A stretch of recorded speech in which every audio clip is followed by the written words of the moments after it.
And we're live. Roll up, ladies and gentlemen. One man went to mill. Gather, come join. You know how we do it. One man went to mill. 10:30.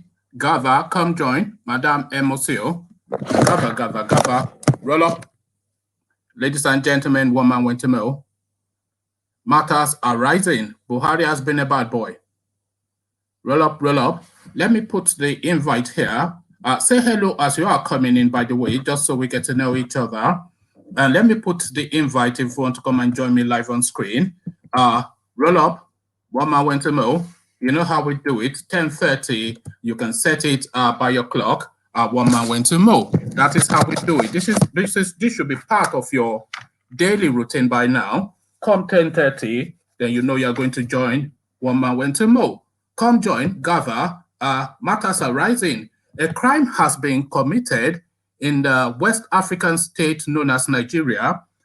Elderly suspect was seen shuffling away from the scene of the crime. The description of this suspect fits with the person that goes under the moniker Malam Buhari. Buhari has been a bad boy. Come join. Roll up. Matters are rising. Hello, Brett. Hello, Shakara. Come join. Say hello, everybody. Click on the hyperlink as you are coming in, or if you want to come join live on screen rather, but do say hello as you are coming in. Roll up.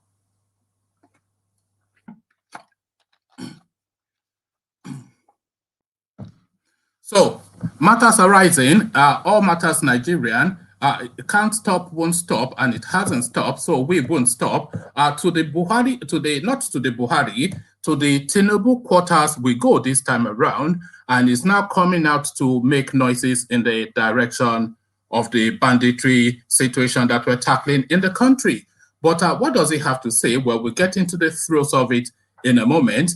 Gather, come in, say hello, click on the hyperlink, and come join me on the screen. But if I don't let you in just yet, then know that I'm just reading the narration out. But do click on the hyperlink. As guys, I bring you this. I am angered, troubled by terror across Nigeria. Headline attributed to Tinubu. But Tinubu, of course, has been telling us that everything is hunky-dory in Nigeria, that there's nothing going on and no cause to worry. So what is now this change of heart? As again, I am angered, troubled by terror across Nigeria. A headline attributed to the Alpha One of GBT, known as Tinubu. So now let's now see now what this guy has to say.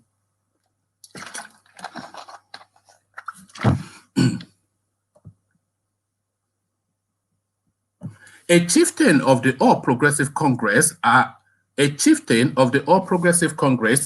Bola Tinubu, has expressed displeasure at the terror and cruelty being visited upon the people of Borno, Yobe, Benue, Niger, Imo, and other parts of Nigeria.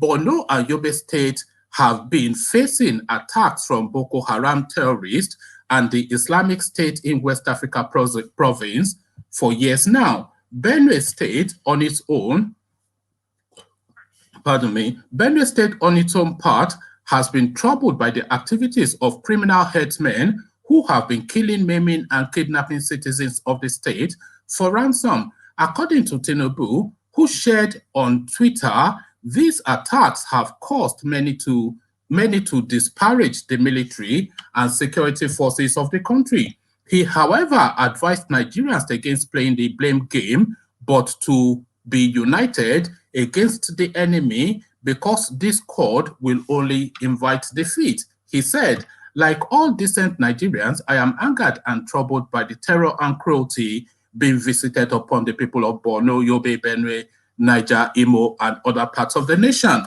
These attacks have caused many to disparage our military and security forces. This we must not do. Valiant men and women serve in our security forces, risking their lives to protect us. We stand with them. Government also must continue to encourage the security forces to do their utmost to subdue this threat. The lives of innocent Nigerians and the future, the lives of innocent Nigeria and the future progress of the nation may lie in the balance. As a people, we must never surrender to the fearful temptation to blame one another. Regardless of region or religion, we must unite against a common foe. Discord will only invite defeat. The enemy's attacks seem to focus on our schools, religious institutions, and security forces. They seek to extinguish the light of knowledge and hope by shredding us in darkness of fear and brutal ordeal. We must not tremble. They will be vanquished. In the end, tolerance, justice, and compassion shall win the day. So this is Tinubu now. That is a loaded statement being made by this guy, actually. So we shall unpick it, of course. We shall unpack and unpick it. But of course, first, I invite anyone that wants to come and join in the stream to come and join. The hyperlink that you see on the screen is your invitation to come and join if you are so chanced. But whilst you are making that decision, let's just go through what this joker has said again. So he starts off, because you have to understand that, remember first, let's set this background. The timetable for the 2023 election has been announced, and we're effectively in electioneering season now. So understand that, and let us set the backdrop to whatever you are hearing from Nigerian politicians from now up to 2023. So this sets the backdrop for this, of course, because listen to this. It says, Asiwaju Tinubu has expressed displeasure at the terror and cruelty being visited upon. So now listen. So now this is where it takes a turn for politics, by my understanding. So he has expressed displeasure at the terror and cruelty being visited upon. So that's fine and good. But now he goes on to list being visited upon the people of Borno, Yobe, Benue, Niger, and then he added Imo State as just a bonus, and other parts of Nigeria. So now let me read that statement again, how it should read. If it wasn't a political statement, it should read, Tinubu has expressed displeasure at the terror and cruelty being visited upon Nigerians. That is it. You know, but he's singling out, of course, Borno, Yobe, Benue, and Niger State to align himself with their suffering by way of a signal to 2023. So you see, the politics is already in full bloom. Let's see how this is chiming with you guys. Click on the hyperlink if you want to come join. Let's just go through your comments before we tackle that some more. So we've seen the hello from Brett and from Shakara. Shakara says Spider-Man. It's not actually Spider-Man, it's Superman. I think he's referencing, he or she is referencing my t-shirt. Flash Mankind says, hello, brother. Hello to you too. Shakara, I don't believe in one Nigeria, Tinubu. So, well, yeah, we hear that a lot. So, but have an understanding of what Tinubu just did there. Because as I said, if you are going to say that you are making as a statesman, as they like to describe him, and as he likes to describe himself, who cuts across the swathe of Nigeria and is at all non-tribal, what he then should say is exactly what I just said. He should just say the cruelty being visited upon. I can't remember the exact words now. He should just say the express displeasure at the terror and cruelty being visited upon Nigerians. But of course, because he is campaigning already for that 2023 seat, and he knows that the decision on his presidency is going to be made in the north, not so much the northern oligarchs who make the decisions, that one, but the northern voters too. They have a free card to vote for whoever they like, because of course, if they say that the power is transiting to the south in 2023, then the northerners, they have no dog in the fight. So whoever pleases them then is who they're going to go for. So he is now going to that region now to begin to hand out his business cards by way of these Twitter pronouncements, and identifying individually those hot spots where terrorism is raging the most, and aligning his sympathy to those spots and saying that I am with you in whatever it is that you're going to. Borno, Yobe, Benue, Niger, and then he added Imo State as a bonus point. So this is my reading. I'm not sure what you guys are making of it. Click on the hyperlink if you do want to come in.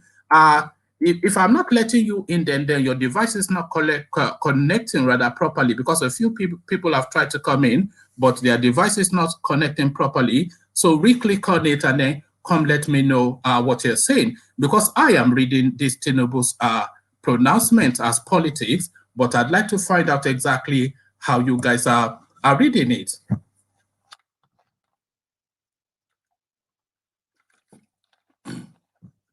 But the politicking,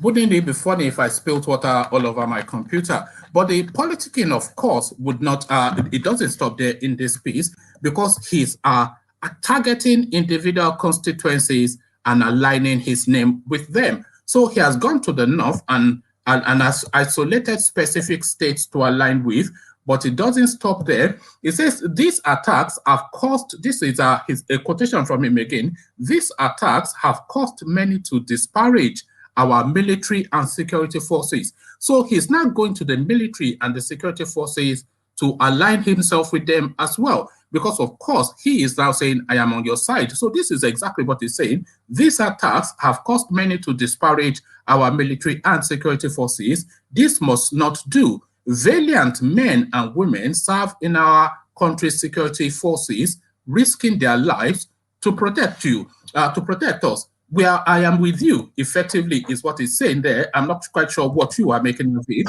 What are you making of it, Isaac, then Mike? The politics I started, Isaac, I think. Can you hear me, Isaac? Yeah, I can hear you. I was just saying, I'm not sure how much of that you caught, what I just read out. But I was just saying, the politics are started with this guy, rather than say, this killing so all over the country, I sympathize with the country and Nigeria. He's saying I sympathize with Yobe, with Borno, with Niger State, and then added Imo State as a bonus just to. I'm reading that as politics, or am I being too cynical? No. So what happened to Ogun State or your state and Osun State? Of course, when his own people, the people from his own state are refugees in Benin Republic, but he doesn't sympathize with them. What happened to Ondo State and Ekiti State?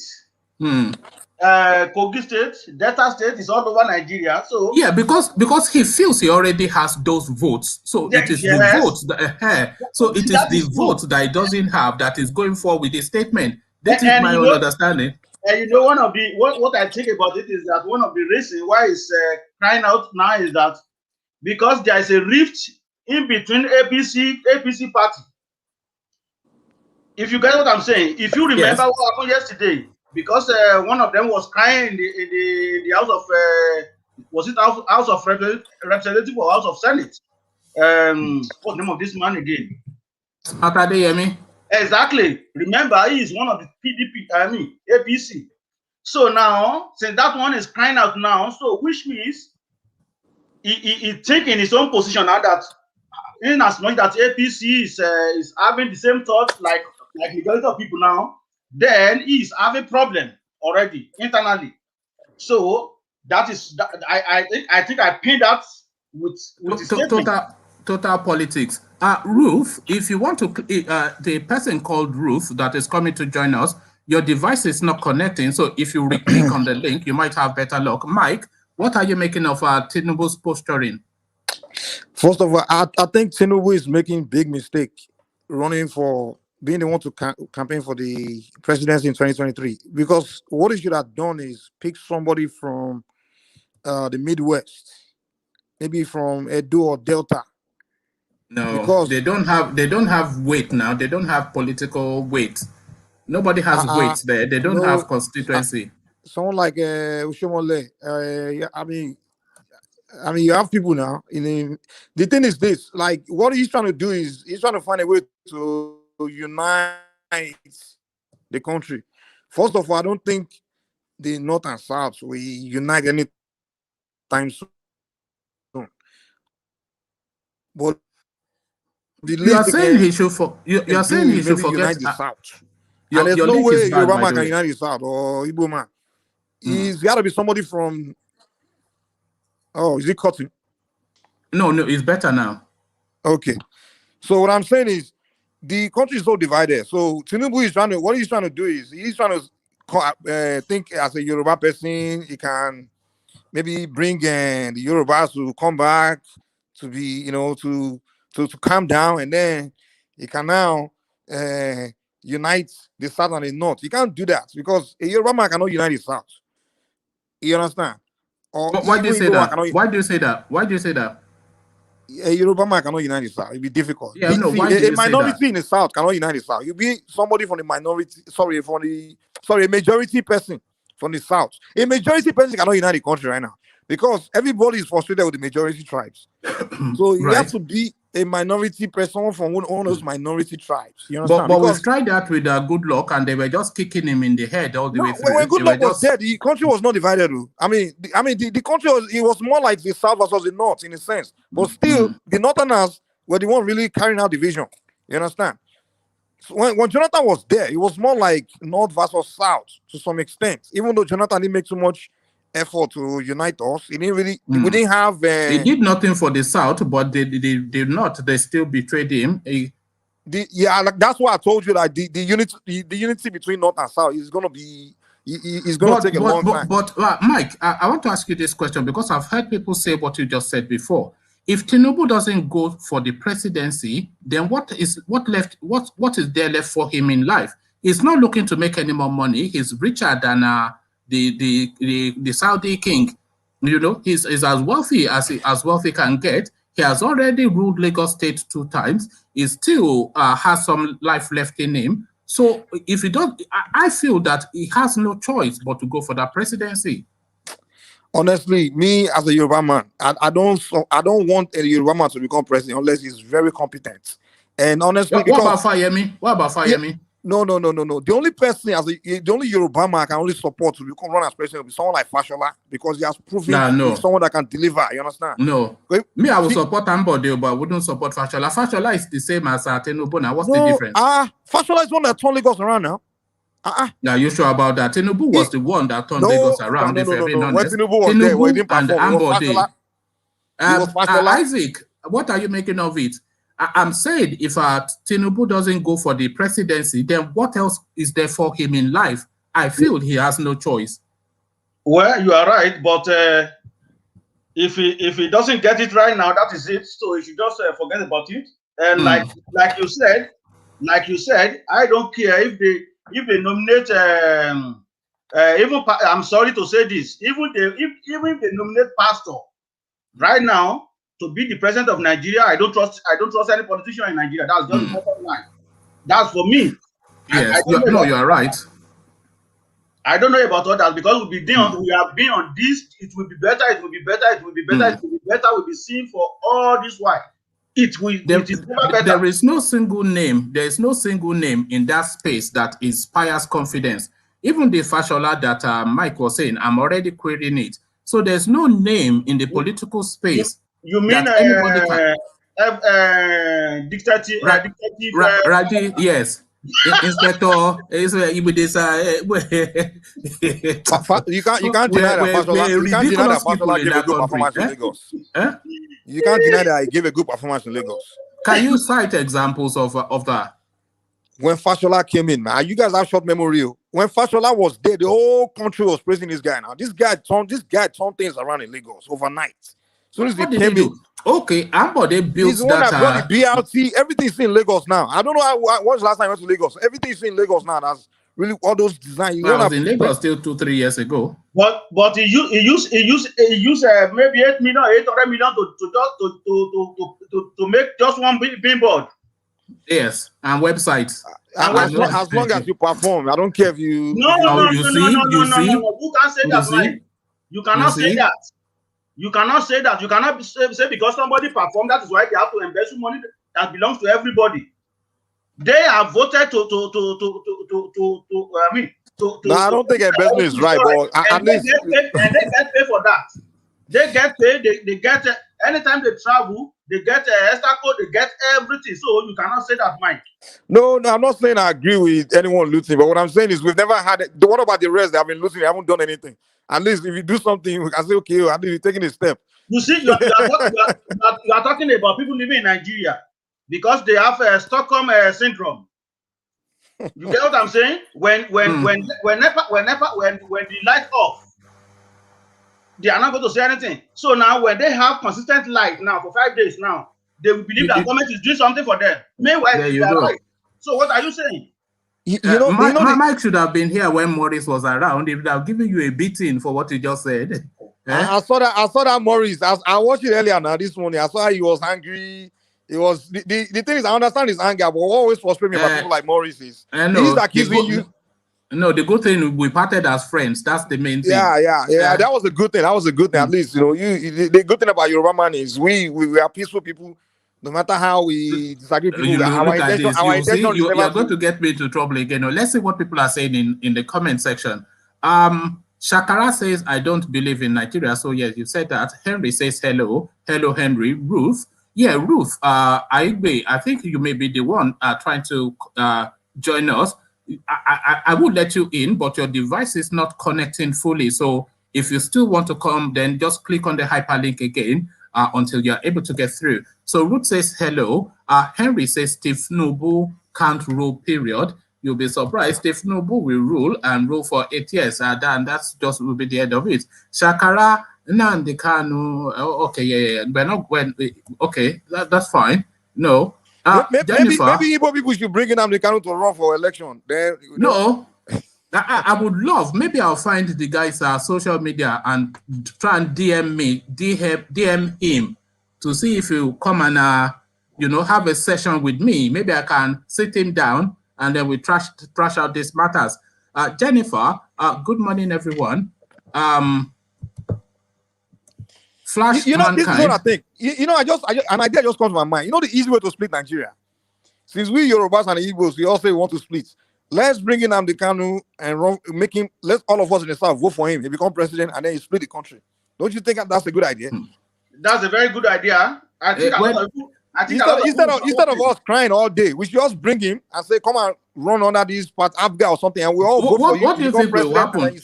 What do you think will happen the moment that guy sets his foot on the shores or on the grounds of that country? What do you think will happen? They will arrest him immediately.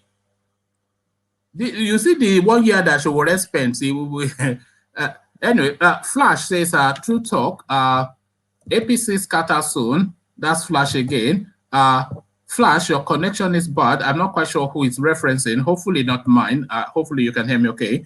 Brett, yes, you are right. I'm not quite sure what we're right on or who is right. Brett says, say no to Tinubu for president. Well, you can say whatever it is that you like, but the campaign has started, as you heard. Olafemi, sir, electing Tinubu in 2023 is the same as Buhari in 2015. What can Tinubu do better? Well, this is it. We are captive in that country.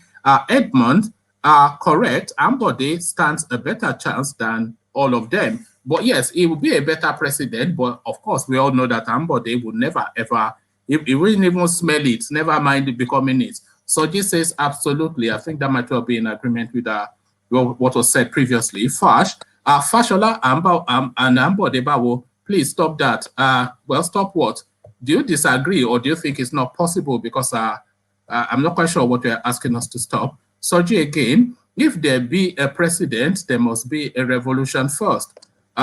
Brett, I don't think that Fashola would be a good president, will be good as president. I am not convinced myself, but Mike is.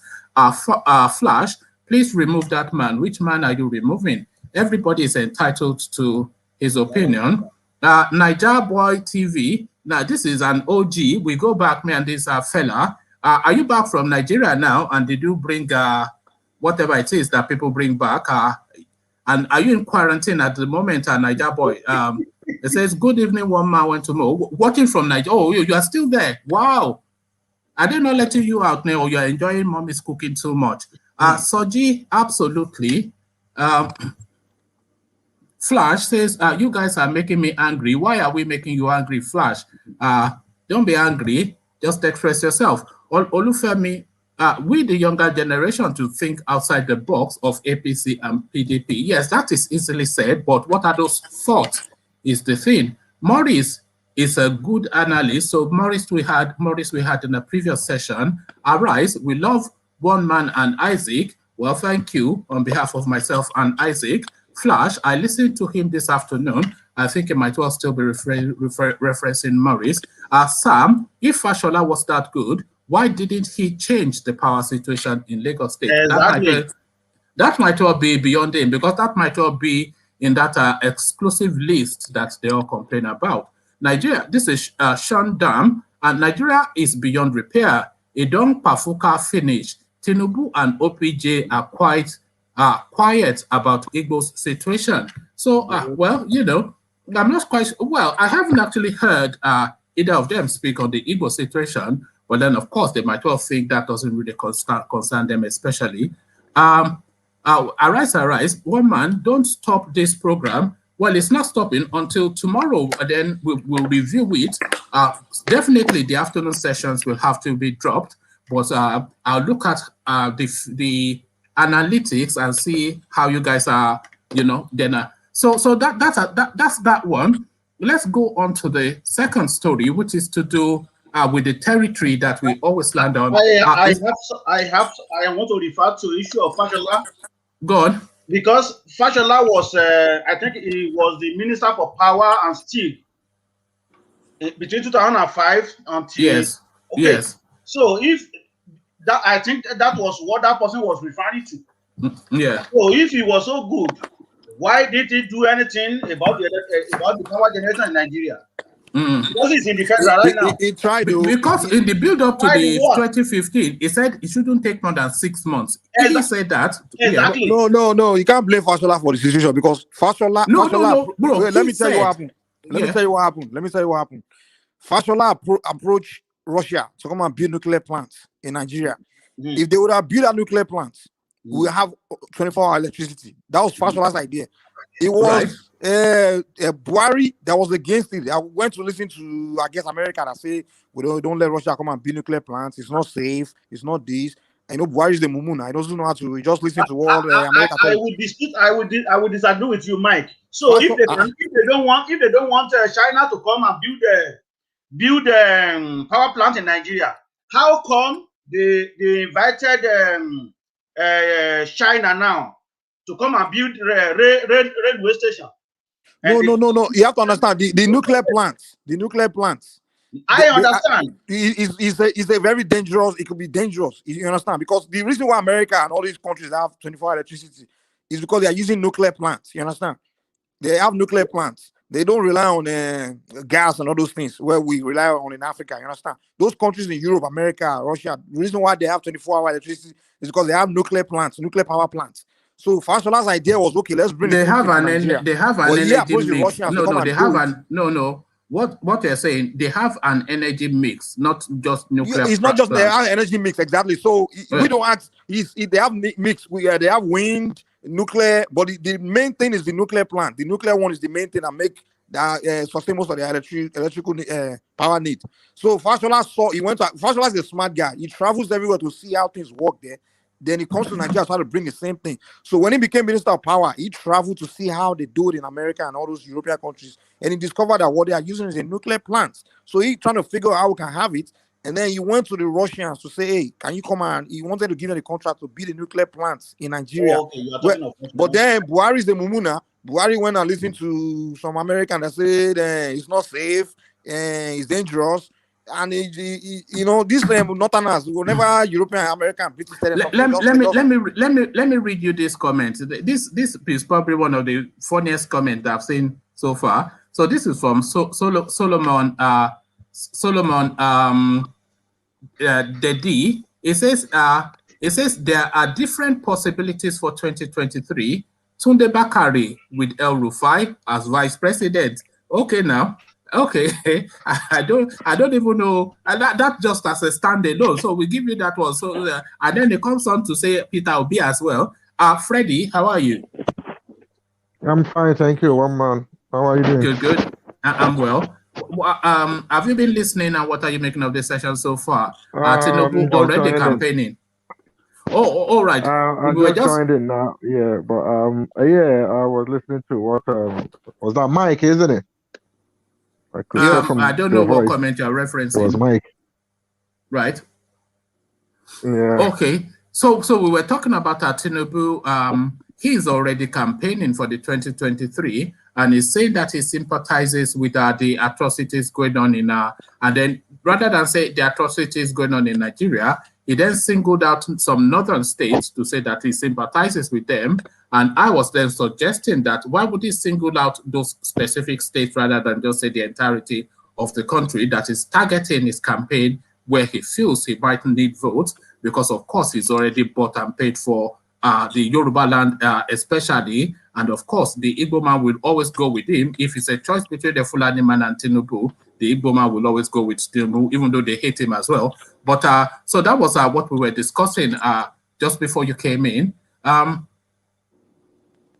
So we go on to a next narrative. So if everybody puts themselves on mute, unless somebody wants to make a final comment before I go on. Let me make this final comment. You see, yeah, don't forget that PDP are going to bring out their own candidates. So let's not forget that. So when you say it's going to be between Tinubu and Fulani, I think PDP are not going to bring out Fulani person. They're going to bring somebody from the south. They are. We already know the PDP mix is Atiku Abubakar and Bukola Saraki. They're not going to bring Atiku again. They are.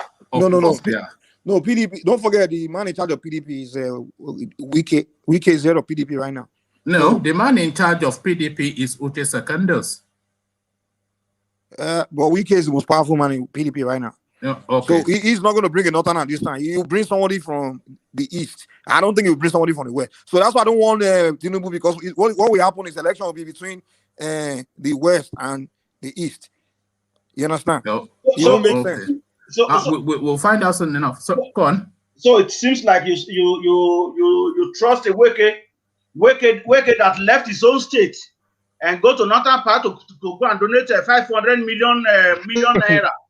Why he did not even pay the staff some government staff for almost 3 years. So is that person you trust that he cannot even nominate somebody from north? What did he donate? I'm pretty certain that it's going to be Atiku, and I'm pretty certain that it's going to be Atiku and Saraki, because they have been talking about it quite often now. That's what is coming out of that space. And Atiku, of course, we know has not given up on the idea, because he's going to ride off the back of what Buhari did to say, well, this guy went several times, let me go several times too. So we'll find out soon enough. Let me go on to the second narrative. I've put the hyperlink there for anybody that wants to come and join Isaac, Mike, and Freddie and myself.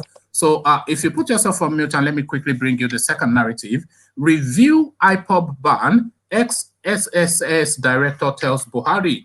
So the proscription of Ipob, of course, somebody is now saying that should be revised and done away with. Former director of State Security Service, SSS, Mike Ejiofor, has advised President Muhammadu Buhari to review his proscription of the indigenous people of Biafra, Ipob. Ejiofor made the call when he appeared as a guest on Arise TV morning show on Thursday.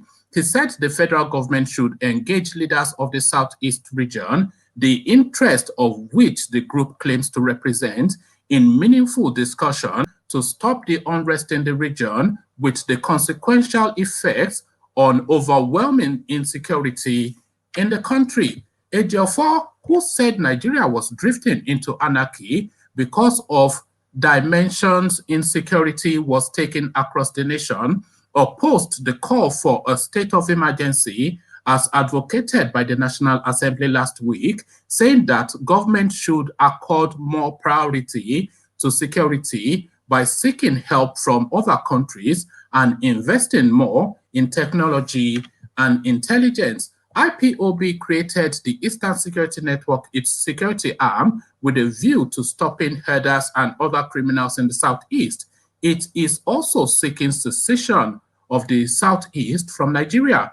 The group was proscribed by the Nigerian government in 2017. However, the group, led by fugitive Nnamdi Kanu, did not agree with the proscription, but has continued with its secessionist activities. Since the formation of the group, there have been recurring attacks on security formations, police officers, soldiers, and civilians in the region. The SSS on Wednesday accused IPOB of importing bombs into the Southeast, amongst other allegations. The group had also alleged that the secret police SSS was planning to attack banks in the region and blame it on its members. fielding questions on the state of insecurity in Nigeria from Arise TV program anchors, Ejiofor said he had warned the federal government against proscribing Ipob. He said injustices were the reasons insecurity was escalating in the country. Take Southeast, for instance, there is agitation for IPOB, and they formed Eastern Security Network, ESN, and I warned in 2017 that the consequences of proscribing IPOB would be greater than IPOB itself. They were proscribed and they went underground. When they went underground, IPOB became difficult to handle. Government can now reconsider the issue of proscription. Call the elders of the Southeast and let us sit down. What are the grievances? What are the issues? Put them on the table so we can discuss. He also said there were different forms of injustices in every region of the country that called for immediate redress. He said the earlier government intervenes, the better the nation would get out of the precipice. Speaking on calls for state of emergency by the National Assembly and other Nigerians, Ejiofor said he did not believe in state of emergency because the president could select some parts of the country for emergency situation, whilst others would read different meaning to his decision. He explained that government should only be serious in dealing with issues concerning, he explained that government should only be serious in issues in dealing with issues causing insecurity rather than acquiring armaments. He noted that what he expected the National Assembly to do was to create state police, given the diversity of challenges in the country, stressing that nobody was spared of insecurity in the nation following the tolls it was taking. He also argued that the military approach alone to dealing with the challenge would not yield desired results, because except you want to kill everybody, we cannot continue to rely on military. But the greater challenge we are facing is this issue of kidnapping and ransom payment, which I think the government should deploy necessary technology. Insecurity has worsened in Nigeria in recent months, with banditry, kidnapping, farmer header crisis, and guerrilla war ravaging the country. Ejiofor said it was time the president addressed Nigeria to raise confidence. This is a very critical time that people should hear from the president, build confidence, and visit some areas where we have challenges. He is the president, he further said. So is he the president, Isaac? What are you making of what Ejiofor is saying? He's saying they should unproscribe Ipob and speak to the elders of that particular region and have some sort of like a roundtable meeting to address what grievances the place has and see the ones that they can handle very quickly, the low-hanging fruit. And he's saying that this idea of deploying militaries into areas is not going to solve anything unless, of course, you are willing to wipe out the entirety of the space. So dialogue is what he's saying is the panacea, and on proscribing Ipob is the pathway to that. So what are you making of that? So Isaac, then Freddie, then Mike. I think he made a good comment, because in the first instance, they shouldn't have been proscribed. Because when they first started, there was no violence at all. It is just displaying of a flag and placard, which is what Oduduwa Nation is doing right now. Until when they proscribed them, that was when the problem started. So if you do that, why did you proscribe S-Man also? Because on the violence situation started when the military started going to eastern part of Nigeria and start picking up people and killing people and stuff like that, like that nature. So now, if we look at the atrocity that S-Men has already committed in Nigeria is even greater than that of Ipob. But yet, they still carry AK-47 freely on the road. Even up till now, they are still killing people. So, what that man said is a very good idea, but that asking them that they want to ask what they need, they already know what they need. They said they want. Yes.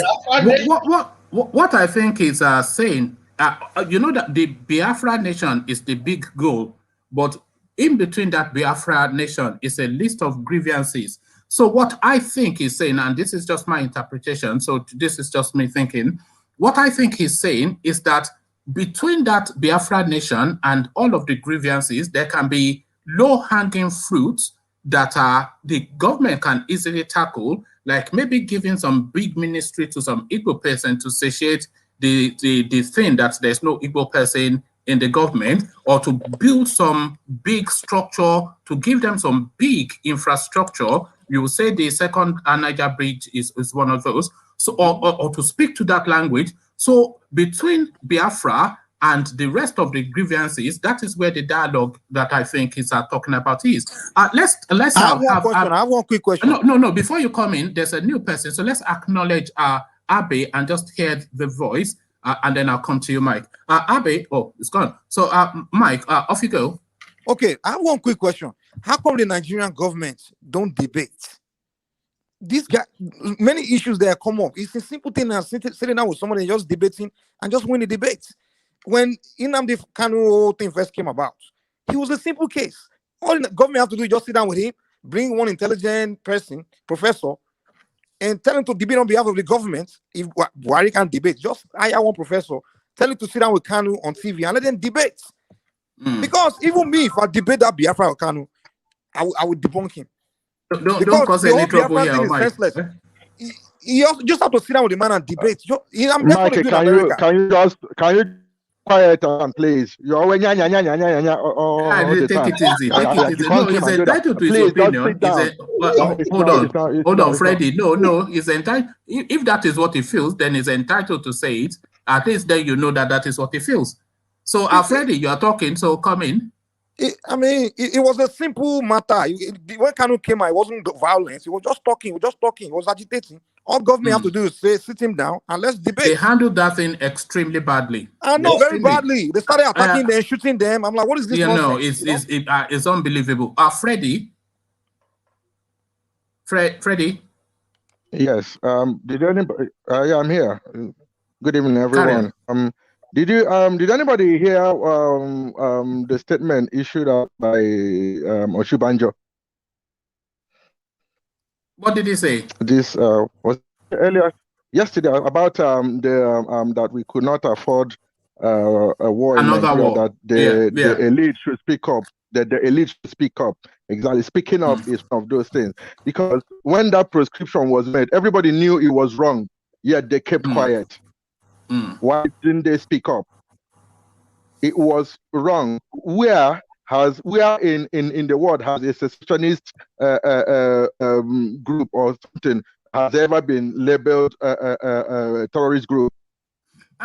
The question is, what is the reasoning behind that? If you say you proscribe them, hold on. If you say you proscribe them, does that then mean by saying that you think they will just stop and they'll say, okay, Buhari has said he has proscribed us? It's just stupid, isn't it?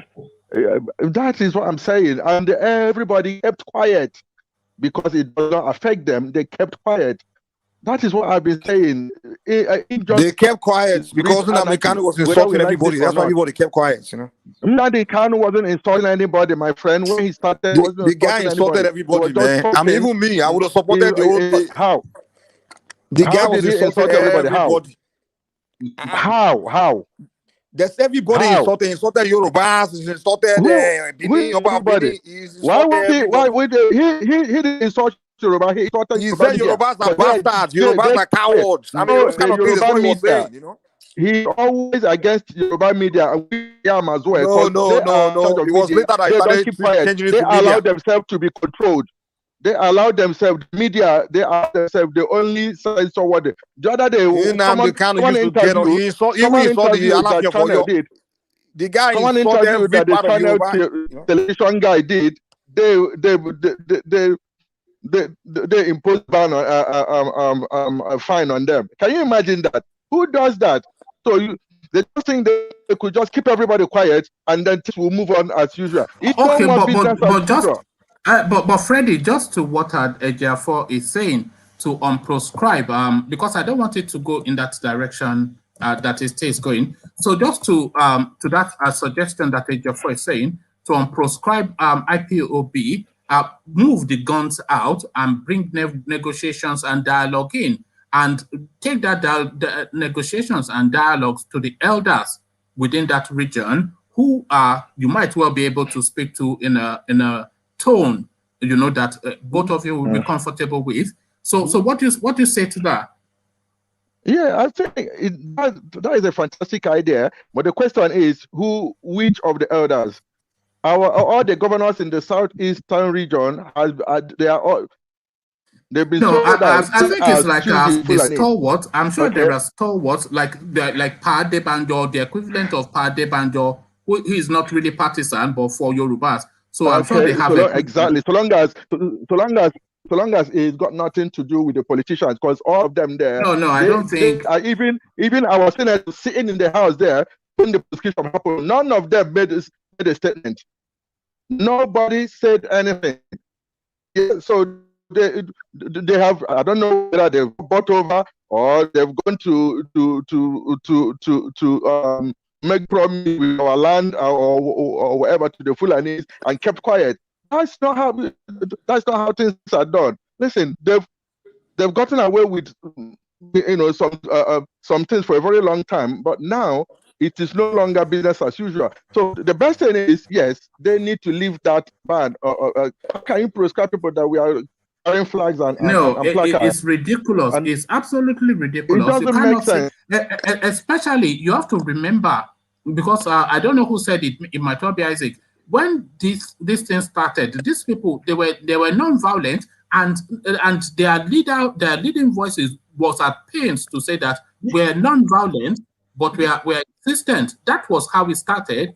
Before, of course, the only other language that the Malamis is AK-47 to everything. Isaac. Exactly. I think the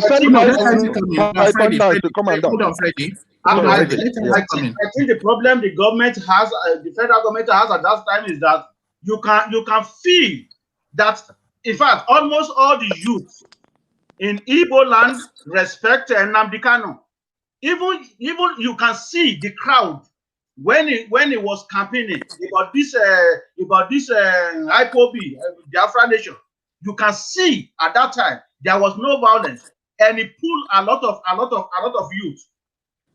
You have to understand that the Nigerian army are the biggest cowards in the world, man. That was what government saw, and they said, it seems this person is getting more ground. That is why they have to attack them. You can see the video.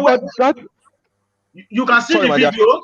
You can see the video how military were punishing them and allow them to be swimming in a drainage in dirty water. I don't know what training they give those military, but not a lot of people will agree with you, Mike. In Sierra Leone and Liberia, the Nigerian army rescued them.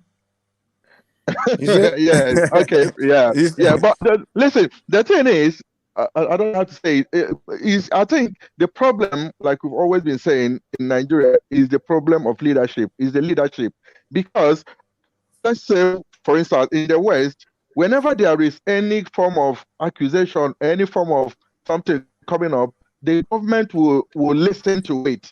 No matter what it is, they will listen and then kind of try and find a way to suit it, even if they like it. But they will still give it a listening ear, so that at least, like, when somebody is complaining and you listen to that person, somehow that person feels like, okay, his problem is being taken care of, being listened to. But that does not happen in Nigeria. When you complain, they use intimidation. They bring all out the guns. When you complain, they bring out AK-47. That is it. So for how long will you do that? People, you do it, and the people keep bottling aggression, keep bottling it up, at a point, it must reach to elastic limit. It is bound to snap.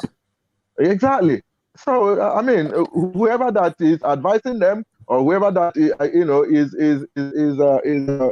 is in power, and then telling them what to do, they have bad advisors. They should get those advisors sacked and get some people with some brain, to tell them what to do.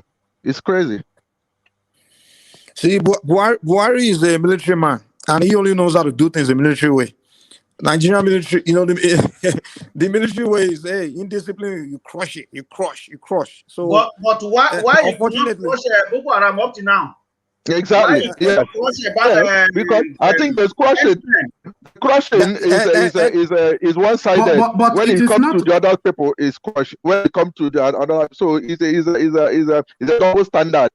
But that's what Boko Haram started too now. No, hold on. It is not just Boko Haram he should crush. Let me tell you who he should crush. So if you stay on mute, I'll just tell you in a moment. So let me bring you this. This tallies, Mike, Isaac would know this. This is the response to the narrative we did earlier. We will avenge death of our members in the Southeast. Mieti Allah. So now, of course, those who listened to the session in the afternoon, we brought the narrative of 19 Fulanis in their settlements in a forestry in Anambra State. They were done away with, men and particularly women and children, 19 of them totally savaged to the point that their limbs were chopped up and in the most brutal and gruesome manner, and even their intestines dug out. And the attribution for this, of course, is being passed on to the militancy in that area, which is not the militancy, but the security outfit in that area. So that is the narration, and that narration was brought to us by Daily Trust, which is the go-to newspaper of the northern region. So very quickly, they are now responding to that narrative. Again, we will avenge death of our members in the Southeast, headline attributed to Mieti Allah. So let's see quickly what they're saying, because this tallies with what is being discussed. The Mieti Allah Cattle Breeders Association has vowed to avenge the death of herdsmen in Anambra State. National Secretary of the association, Engineer Saleh Al-Hassan, in a statement on Thursday, vowed that Nnamdi Kanu, members of the proscribed Southeast militia group, will pay dearly for the mindless massacre of not less than 50. Now, they have increased the numbers now. 19 was what we're hearing, but not less than 50 herdsmen recently. So I think they are capturing other incidents as well. The statement said, so far, more than 50 herders have been killed in the Southeast in the last 1 month. We have the record, and the Igbo terrorists led by Nnamdi Kanu will pay for everybody they killed. Al-Hassan said the Igbos have failed to remember that they were saved in the North during the Civil War. It is unfortunate that they have forgotten history, how we saved a lot of Igbos in the North during the Civil War, but now they are killing our people. He threatened to take legal steps to avenge the death of his members. These people are making a grievous mistake. We will take necessary steps, both legal and cultural. So note that part. We will take necessary steps, both legal first and cultural. And I think it is the cultural that I want you to pay particular notes to. So these people are making a grievous mistake. We will take necessary steps, both legal and cultural steps, to avenge the killings of our members, the statement added. So he further demanded the government to deal with the destructive elements in the Southeast, even as he applauded the security agencies for doing away with the principal member of the group, Commander Ikonso. Correspondents had reported that Ikonso, who is a commander of the Eastern Security Network, ESN, was done away with by military operatives during a joint operation in Imo State by security services on Saturday, April the 24th. So that is, if you are saying that other groups should be proscribed, then that is an example of a group that should be proscribed right there. Abe, I'll come to you first because you've been trying to come in. So unmute yourself, introduce yourself, and tell us where you stand in the conversation. And then I'll go to Freddie, Isaac, then Mike. So Abe, unmute yourself and come in. Abe. Okay. Good evening, everyone. My name is Abiodun. I'm reaching you guys from Lagos. Good evening. Yeah. I think where I was on YouTube before, and what I heard you guys talking about was Nnamdi Kanu and the advice that they should unproscribe the IPOB like group. Well, we were we were not like so much talking about. Hold on, Abi. Just to get the facts right, we were not so much talking about Nnamdi Kanu, but we were talking about an ex-DSS director, AJ4, who is suggesting that they should unproscribe IPOB because it doesn't serve any purpose to proscribe them, and dialogue with the Igbo elders. So that is what is being discussed. So carry on, Abi.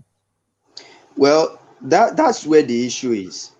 Proscribing them in the first place was a very great mistake, and lots of damage has been done already. People lost their life because of that foolish step of proscribing them. Lots of people, you know, the government just capitalized on the thing of proscribing them as a terrorist group to kill many people. Now, if you unproscribe them, what exactly is going to happen? Will that make them stop killing? How about the people that want to avenge the death of other people? And talking about the elders that they need to dialogue with, who are the elders exactly? The elders that were there that couldn't do anything when things went the way it is currently. That sorry, what potency do you think elders have? The only potency that elders have in any society is just to advise and try and use their influence. If you have young people that are radicalized or, you know, are stubborn by nature, there's very little an elder, their elders can do to, they can't force them. The issue with elders now, when it comes to politics, is that most of them have become partisan. Most elders, see, come to Lagos, you see most of them. The elders, even the traditional leaders, those who we believe, we grew up seeing them, you know, standing for the truth, doing the right thing. Most of them now has become partisan. They are working hand in hand with these people. That's the reason why they cannot speak anymore. If they talk now, government will bring out their records or deal with them. So who are the elders exactly? Okay, hold that thought. Hold that thought. Freddie, what are you making of Meeti Allah's posturing, and why are they not proscribed yet? Exactly. That is you know, a $1 million question. Why are they not proscribed? And then, is that not a threat? So why are wait? They said they killed how many? 50? How many have they? Yes, they've counted 50 this month. Exactly. Yeah, 50, just 50 alone. Okay. How many have they killed in all over the places that they've been massacring people? Uncountable. So and they are talking about revenge. Wait. Cultural revenge. Cultural. Exactly. Do you know what do they mean by cultural? I don't even know. What does the cultural is the way they do AK-47. Exactly. That is their culture. And machete. So why are they even talking about revenge? What happened was a reprisal attack. So they attacked first. These people return attack, and they're talking of revenge. That means they're going to attack again. That's what they should be saying, that they would attack again. This is it. The violence will just spiral.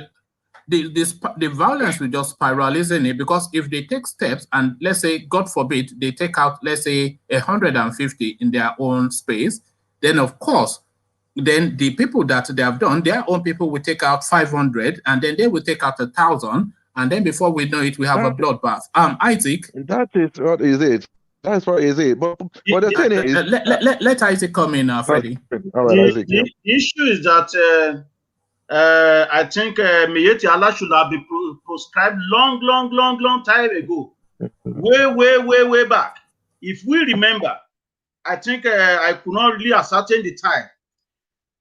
They were threatening southeast and southwest that if they don't allow, there was a time they gave southeast and southwest 90 days ultimatum that they should give land to Fulani elders. It was during that Ruga period, wasn't it?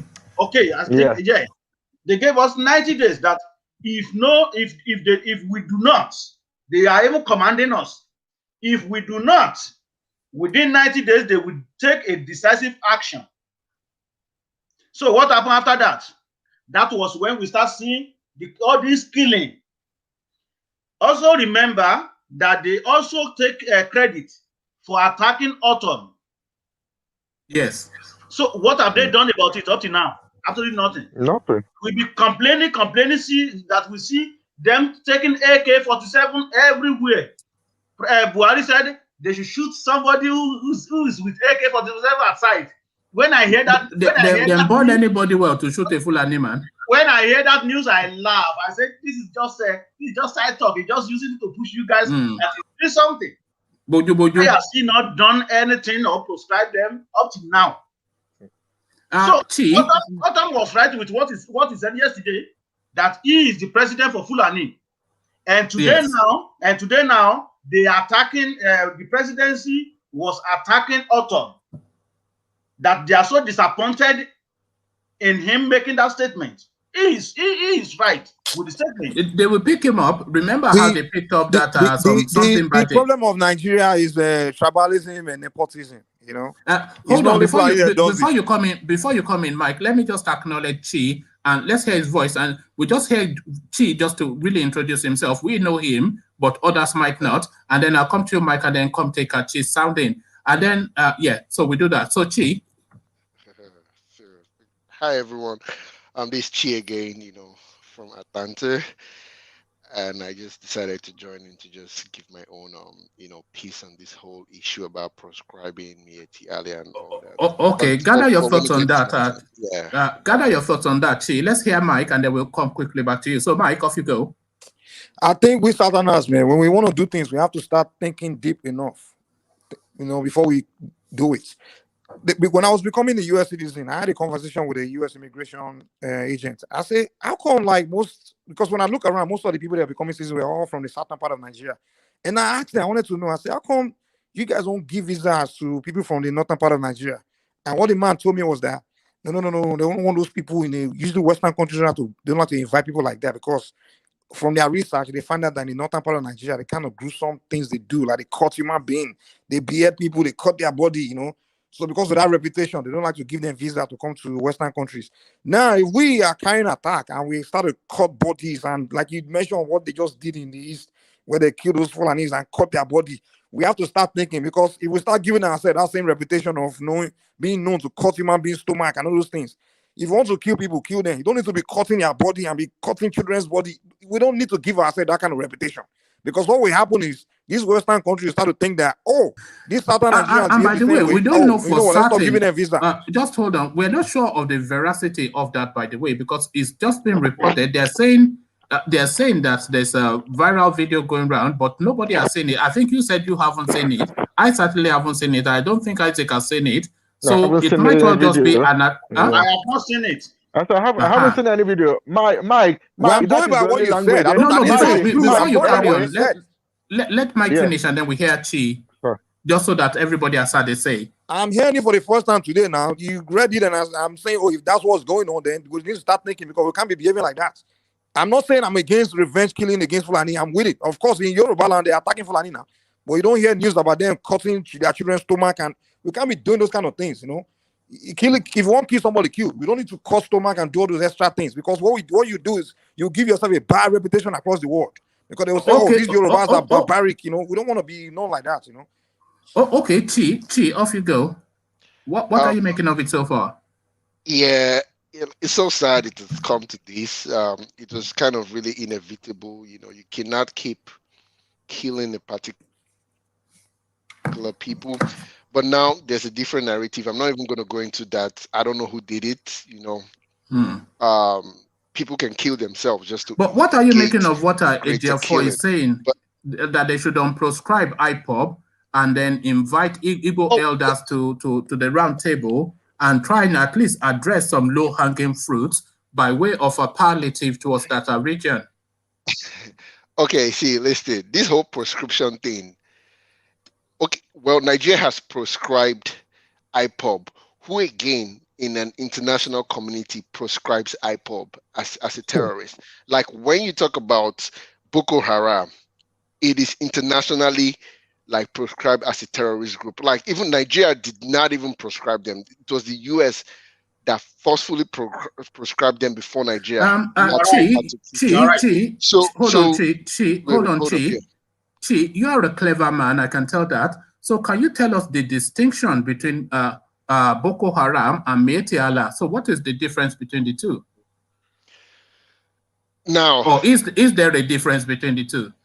To me, I don't like they're one and the same. It's just it's one person that's funding both parties. But what they miscalculated was they did not anticipate Boko Haram beginning to kill their own people. Now, we don't know if they're really killing the Fulanis or not, but we know they're killing Muslims in the north. That is where they miscalculated, because they kind of like Boko Haram kind of started peacefully, but their agenda and ideology was wrong. But I think when they were pushed to the wall, that was when they started carrying arms. But Miyetti Allah should be the #1 terrorist group before Boko Haram in Nigeria. Like they should be the #1 terrorist group. Like the kind of things they come out to spew. You know, like in any sane country, once you spew that, if you're going to jail big time, like for threat of life, you know, and you'll be proscribed. And then it's one thing to threaten, but it's another thing to actually carry it out. And they are known to carry it out and come out and say they did it. And the Nigerian government just pats them in the arm, tells the people that they killed, sorry, we'll increase security there, and nothing happens. Again, they'll go back again, send their guys, their headsmen to kill again. Now they have used their own mouth to say they're going to summon all the headsmen to invade the East. And we know headsmen are Fulani killer headsmen. Not all Fulanis, but just the Fulani killer headsmen. So put one or two together, you know this is a terrorist group. Like they should be proscribed. If I thought you don't want us on proscribe IPOB, Miyetti Allah has to be proscribed at least by the end of this week by the Nigerian government. If not, you know. Well, that's not going to happen because their life patron is Malam Buhari. But let's take Abe's final parting comments, just so I can shuffle the pack and let other people in. So just like your takeaway point before we let you go to and you promise to come back again tomorrow, Abe. Okay. No one should expect Nigerian government to proscribe Miyetti Allah. Reason is they know the people they are working for, the same sets of people in power. They are the people talking, the people calling themselves the Miyetti Allah. They are the children of the Malam Buhari and the Malami and co in power. So you expect them to fight their own? See, what I think. Sorry, Abe, to interrupt you. Do you or anybody remember some northern boy that was caught trying to get on a plane in America a few years ago do that kind of activity? I don't want to say it for reasons of YouTube, but there was the time that some guy from Kano, from the elite of that region, was caught trying to get on a plane to carry out an activity. Abe, round off, and then of course, round off, and then so I can just let somebody else come in. Okay, so that proscribing them is never going to happen. I believe the elders, let me use that word now, elders of the West and also the East that still have the conscience that are not yet bought over by the politicians should stand up and do what they're supposed to do.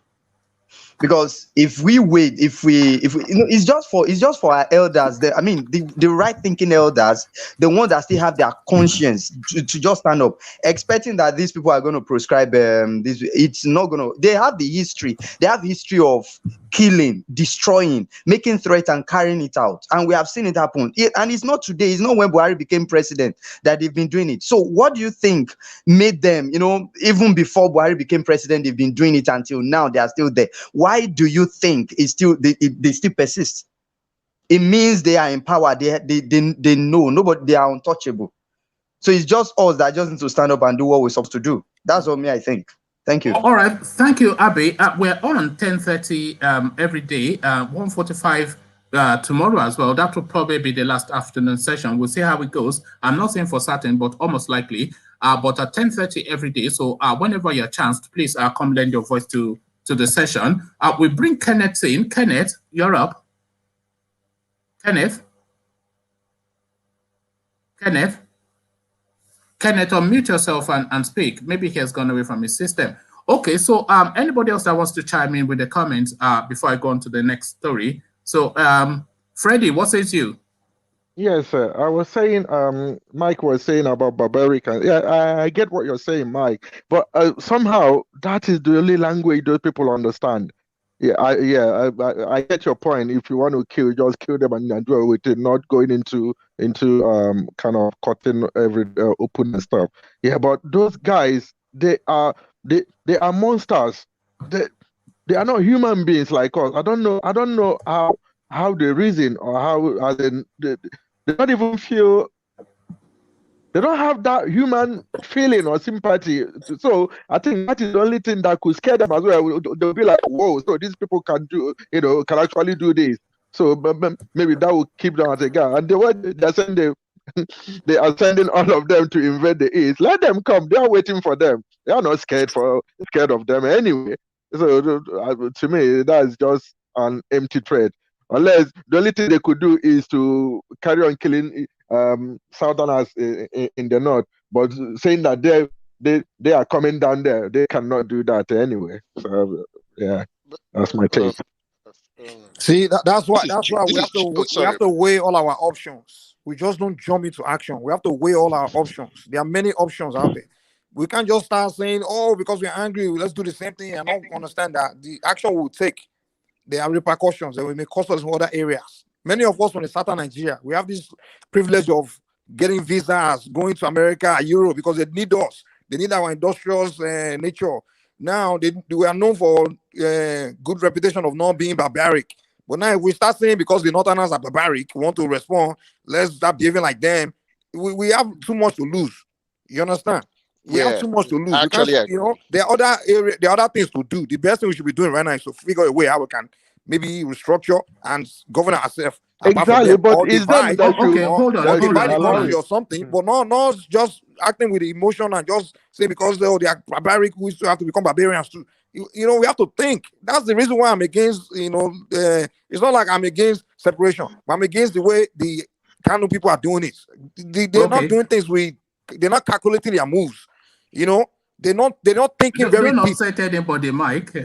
Let's have Professor Datao. Professor Datao joins us, so let's hear from Professor Datao. Nice to see you again, my brother. Yeah, my brother. How is it? I'm happy I'm once again on the program. It's no longer I joined.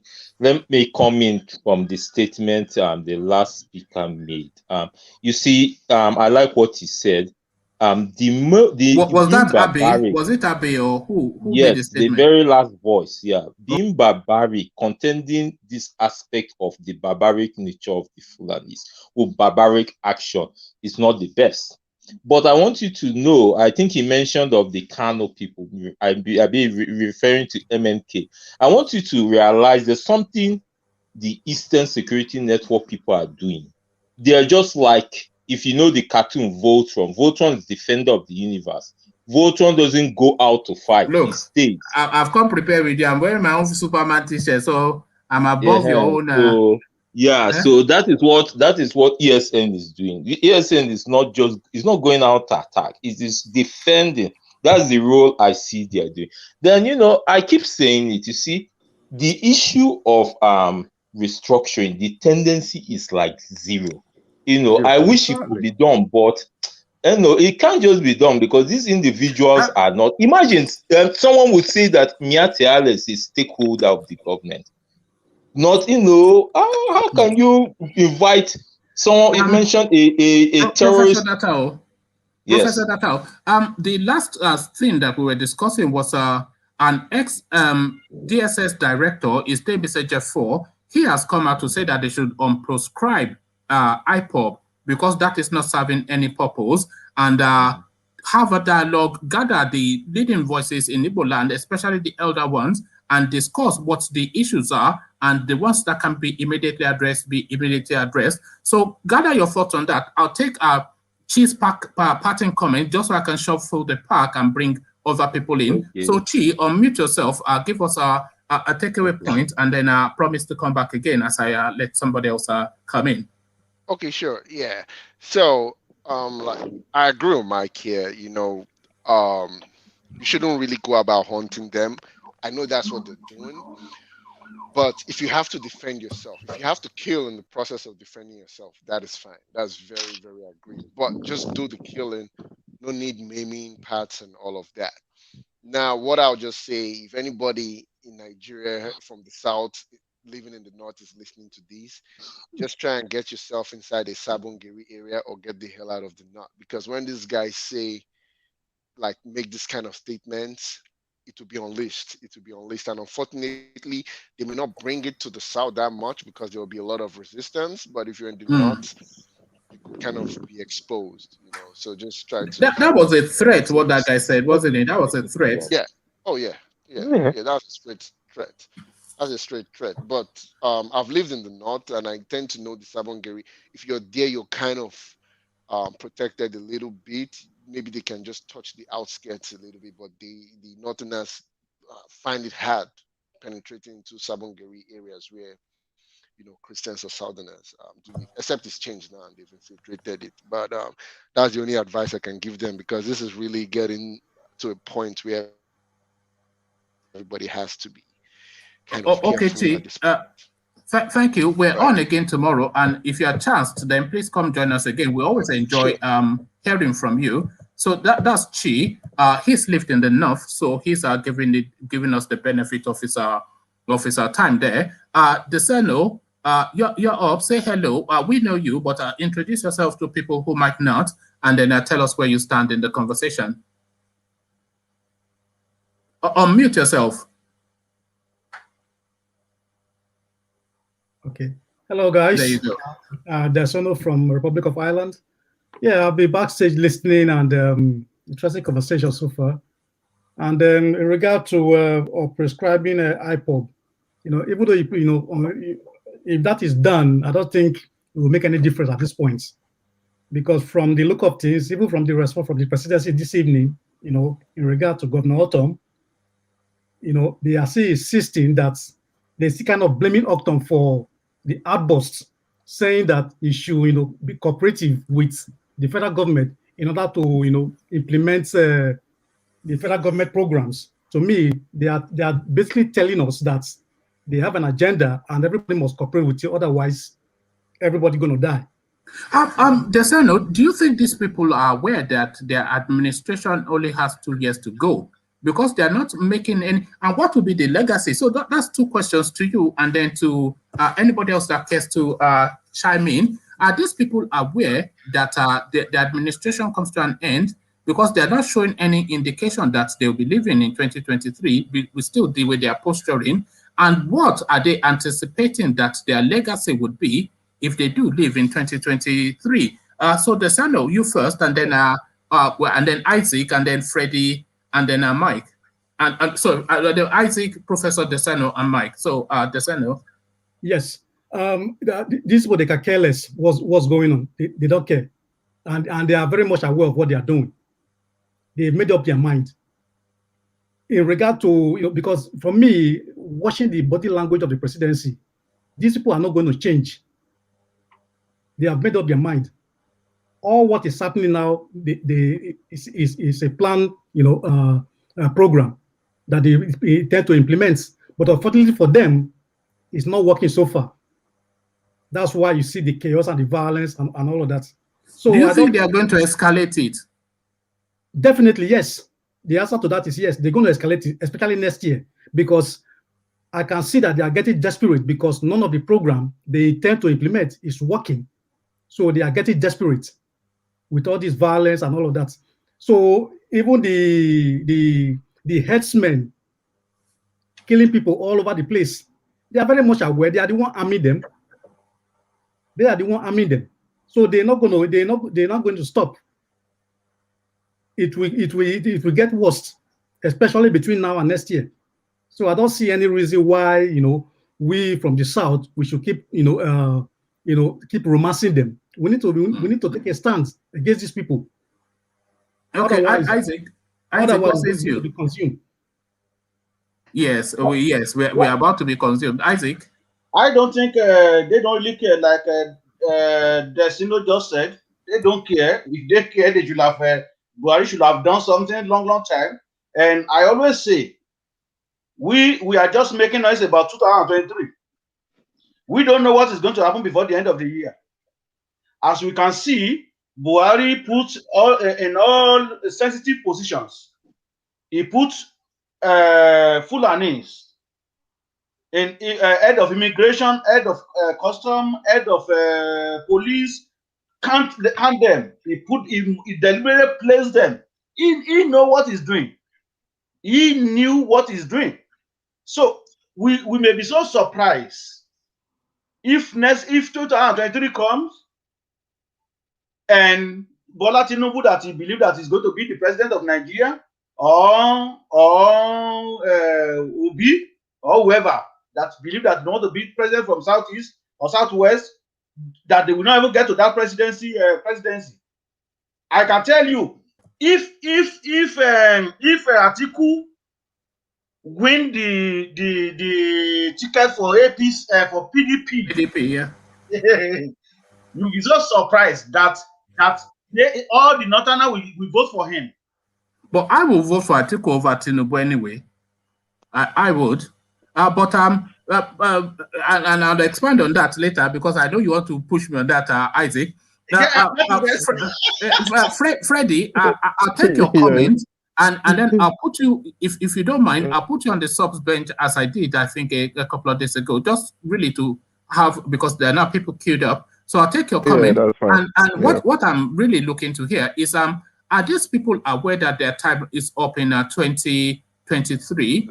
What indications are they showing that they are aware, and what legacy do they think they are going to leave behind if they do live in 2023?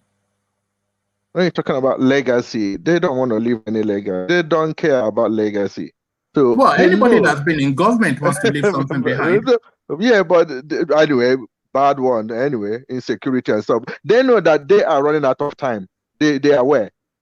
They do not have time. That is why things are happening fast now, because they want to get things on before their time is up. So that is why it baffles me that those of us in the South are still thinking about 2023 when they are busy trying to achieve what they want to achieve now. It baffles me. That 2023 might not come. We might not have Nigeria by 2023. That will be the most interesting period in Nigeria. That 2023, it will be the most interesting period. You know, and there are people, they are warming up, doing campaign when there is fire on the mountain. Listen, run. Depending where a house they born, no, they chase rat. Your house they chase rat.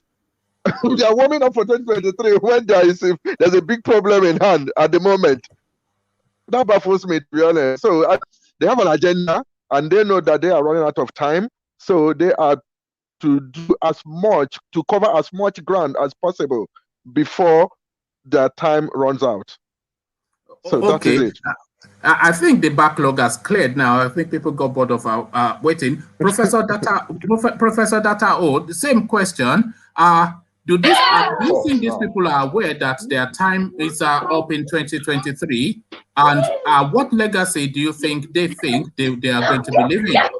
The truth of the matter is, as the speaker that spoke now, see, these individuals, their aim is just to Fulanize and Islamize the country. That's their aim, nothing else.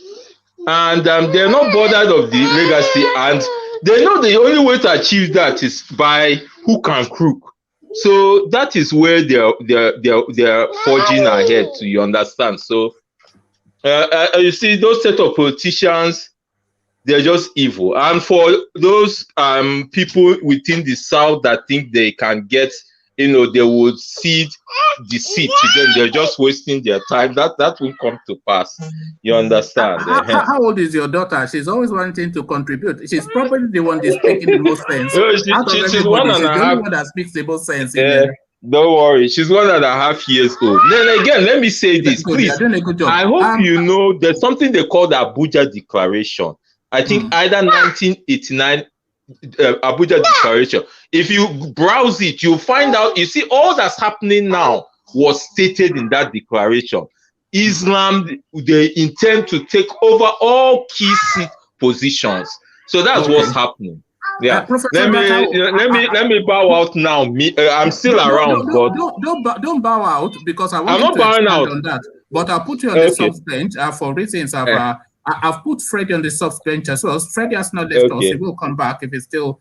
So I put Professor Data O on the sub bench as well. And the person that wanted. Okay, but we've got Dabson up. So Dabson, introduce yourself and tell us where you stand in the conversation. Can you guys hear me? Yes, we can. Yeah, I'm from Washington, D.C. right now. And to me, what I'm trying to put in, like the other guy said, East and the South, we need to use our common sense. Calm down, try to organize, because I know America is coming. And when America comes, things change. That's what I know. No, you can't say that. What do you know? What do you mean by that America is coming? America is coming where to do what? No, to settle the scores. Right. What indication do you have of that? Indication in the sense of, like, you remember, because let me first of all put it this way. When Buhari got there, the first thing he did, he took all the headquarters of army to Madunguri, and they asked him, he said he wanted to fight the Boko Haram. Then I'm trying to tell a friend of mine here that this guy has a plan. He's trying to control Nigeria. I mean, I'm trying to tell my friend that why America don't take the Pentagon to Afghanistan, saying that they want to fight, Al-Qaeda. It doesn't make no sense. What I'm trying to tell my fellow Nigerians is East and the South. We just need to sit down, talk, decide. Like the other guys. Who are the leading voices that would partake in that conversation? Can you give me a couple of names? And anybody else, what Dabson is now proposing, can you give 2 or 3 names from all sides of the divide that would initiate and then evolve that conversation? Because I agree that conversation needs to take place, but who are the champions that are going to be put forward? Is the young guys now. It's not the old anymore. It's not the old anymore. Forget about Showore. No, to forget about Showore. Showore doesn't. Who is on the landscape? There got to be some guys, young guys, young guys. You see, the names don't come readily to you because the names are not there. That is the point. Does anyone else want to take on that? What let me take on that. Let me take on that. See what the man just said. And then the Sono. What the man just said is exactly what one of the key points I've been trying to make. Yes. So who are the champions? That's what I'm saying. See, if you look at it, and people think I'm criticizing Ipob and things and the Igbos or something. I'm not doing that. My problem with them is don't go there. Who are the champions? Who are the champions? That's what I'm saying. If you look at the Yorubas now, right? Look at if you say who are the champions, we can. Adebanjo is already leading us. We already given the mantle. But that's already saying is too old. No.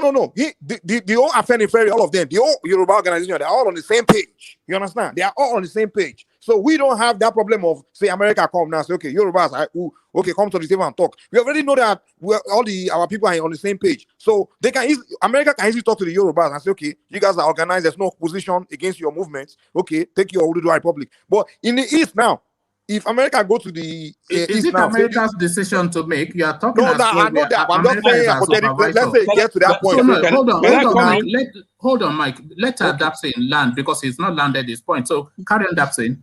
See, one thing you have to see. First of all, I've been here since 1982. I know how America works. You see, I'm going to give you some certain area. You remember during the Colin Powell, then when the Haiti talking about France that they hold there some money. What they did, France sent America to Haiti to take Aristide out. The same thing is British is doing right now. They know there's problem in Nigeria. They won't come in. They know they are the one who mess up. They're sending America. Why would they come in though? Because they are the one mess up the Nigeria already. So now, but Nigeria is a sovereign state. Nigeria is a sovereign state. No, excuse me. British are the one who mess up the Nigerian. Now they don't know how to stop it. Nigeria is a sovereign state. Don't forget it was America that divided Sudan. Oh. Don't forget to. It's America that divided Sudan. but this time around, they're trying to send American in to settle the score. That's the way I believe, because I've been reading so many stuff here. But one thing I know, the moment because America know more about the East. America know more about the South. America don't know anything about Fulani. They never see Fulani. No, in the White House today. America's not that ignorant now. Come on. I'm not talking about ignorant like that. Okay, go to White House right now. There's about 5 Nigerians in the White House working for Biden. Go to some of the engineering here. They are all East and South. Go to majority of their stuff here in America is East and South. So these guys, they're coming in and nothing is going to be settled. That's my belief. Okay, Dapsin, before I let you go, I'll ask you a question and then I'll make a request. The question is, what is your hand? I want you to declare your colors if you're willing to do that. Are you an Oduduwaist? Are you a separationist? Are you what is it called? Restructurist, or what East are you? What is your East? My own side is I want. What are you for? I'm for Odudua. Okay. I'm for Odudua or nothing. Odudua or nothing. No. I got to be Odudua. Odudua and Biafra. What about if there's a restructuring? What about if there's a restructuring? No, I don't believe. Excuse me, I don't believe in restructuring. It's too late. The moment there's restructuring, this soldier will come in again. Let me tell you something. In Maryland here today, in Washington, D.C., where I can give you about 15 police in each county. In Washington today, I can give you 12 police department. Everybody work hand on hand. White House have their own police. Embassy have their own police. Okay, state police you're talking about. Yeah. I'm talking about each because the moment each individual, like Biafra have their own Biafra state, Odudu have their own Odudu state, we have our own soldier. We have our own lawyer. Okay. So that's what I'm saying. That's saying, just for reasons of people wanting to come in, before I let you go, I'm going to have to ask you to come back because it looks as though there's still more that we need to hear from you. And we're on again tomorrow around about the same time. So if you're chanced tomorrow, then please come join us because there are a few things that you said that I want to really push you on.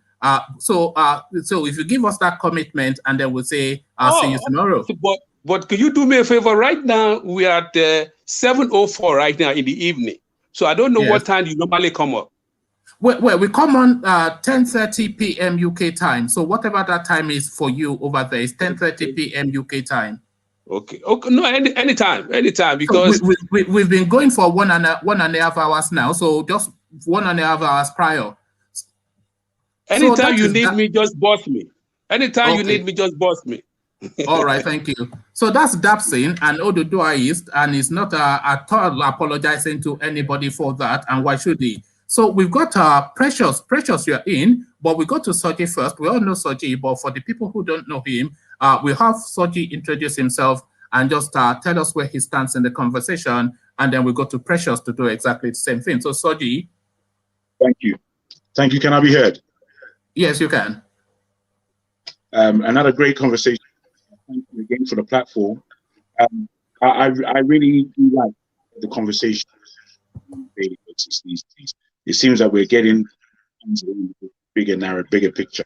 My stand is a difficult one because I'm still very much listening. However, my own personal thoughts are really that Nigeria should be one. It should possibly change its name, and it should go through a serious revolution before we get to 2023. 2023, if it comes and then we should just really expect the same. Nobody's listening to us as a people. We've had that for the last 50 years. They're not listening to us. So when we speak and give so much credence to APC and PDP, when they are failed political campaigns. They failed. They've done that. Yes, you may have gotten this, you may have gotten that, but really and truly, by now, Nigeria should be a strong country, and it is not. So really, sometimes when we are making so much, giving so much.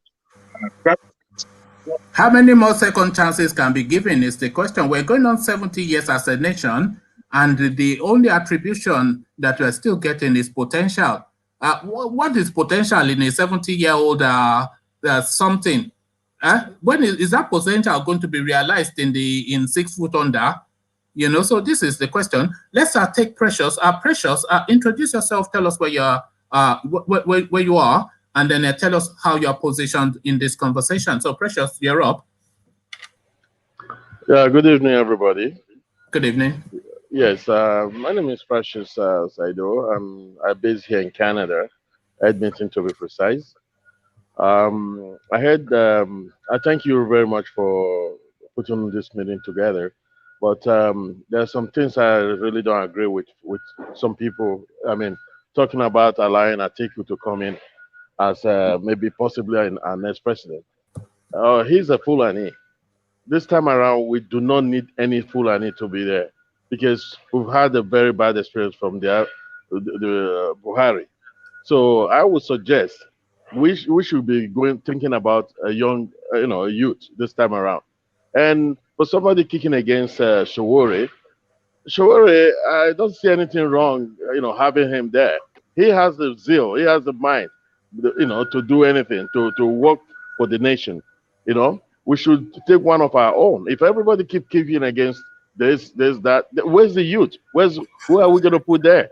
Shawore what do you think the chances are of Shawore being the president of Nigeria? He would do absolutely well. No. I'm sure he would do well, but what do you think the chances are? Well, of course, he's right on ground. He's not shying away. Does he stand a realistic chance of being president? Absolutely. If everybody ahead of Tinubu, ahead of Atiku, ahead of Fashola, ahead of that short little man from Edo State, ahead of all of the staid and satiated and wealthy and influential politicians. The way the Nigerian system works, you think Shawore stands a chance? Absolutely. We should forget about those old those. I love your optimism. Yes, I really believe he will do better. Yes, because Tinubu, we don't trust Tinubu in any form. Precious. I do tend to interrupt a lot, as you probably know.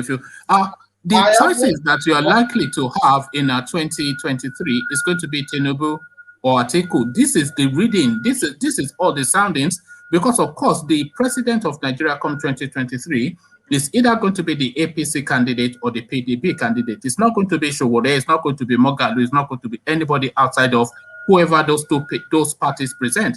So if the presentation is Atiku on the PDP and Tinubu on the APC, I know you don't want both of them, but if that was the choice, which would you choose? I would rather allow Tinubu to continue. They're all the same people. So I prefer Tinubu over Atiku. Yeah, of course, because I don't trust the Fulanis anymore. Like, this is what's happening. Who's talking about? Who's speaking anything? None of them are saying anything. They're not saying nothing. They're all working together. Believe me, they're all working together. When he get there, he will work to the interests of the Fulanis again. So we're tired. Like, people are lives are not safe in Nigeria. Look at what the Yoruba woman. It doesn't matter. It doesn't matter. Babangida had his wife was from Asaba, before she passed away, Miriam. So look, you can see what. No, we don't need any of them this time around. Did you None think, of them. Did you think Babangida was tribal? Well, Babangida had his agenda behind his, yes. under his table. It's corrupt. It's corrupt. But would you say he's tribal? Is it tribal? No, Babangida was you can't compare Babangida with. No, let me narrow you on that point. Let me narrow you on that point. Is it tribal? Yeah. No, he's not. No. Okay, is Atiku tribal? No. Atiku is, I will give that. So really, it's a choice between the competence. It's a way of the competence of the two between Atiku and the Tinubu. Because Atiku, yes, the Fulani, because of Buhari, people are fed up, so that might weigh against him. But he's not a tribal man, and Tinubu is not really a tribal man either. So it's really how people weigh their competence. So I'll take your final comments, Precious, just so I can shuffle the pack a little bit. But as I said to the previous person, I won't let you go until you promise to come back and see us again sometime in the future. So your parting remarks are Precious. Then I'll go to Soji. Okay, thank you. So my thing is, I will urge everyone here. I will urge everyone to go for Tinubu. If that was the case, if we have a choice, if we don't have a choice to make between two of for me, Tinubu is one of our own. We should learn, we the Southerners, all the South and Southeast and everything, we should come together and choose one of our own.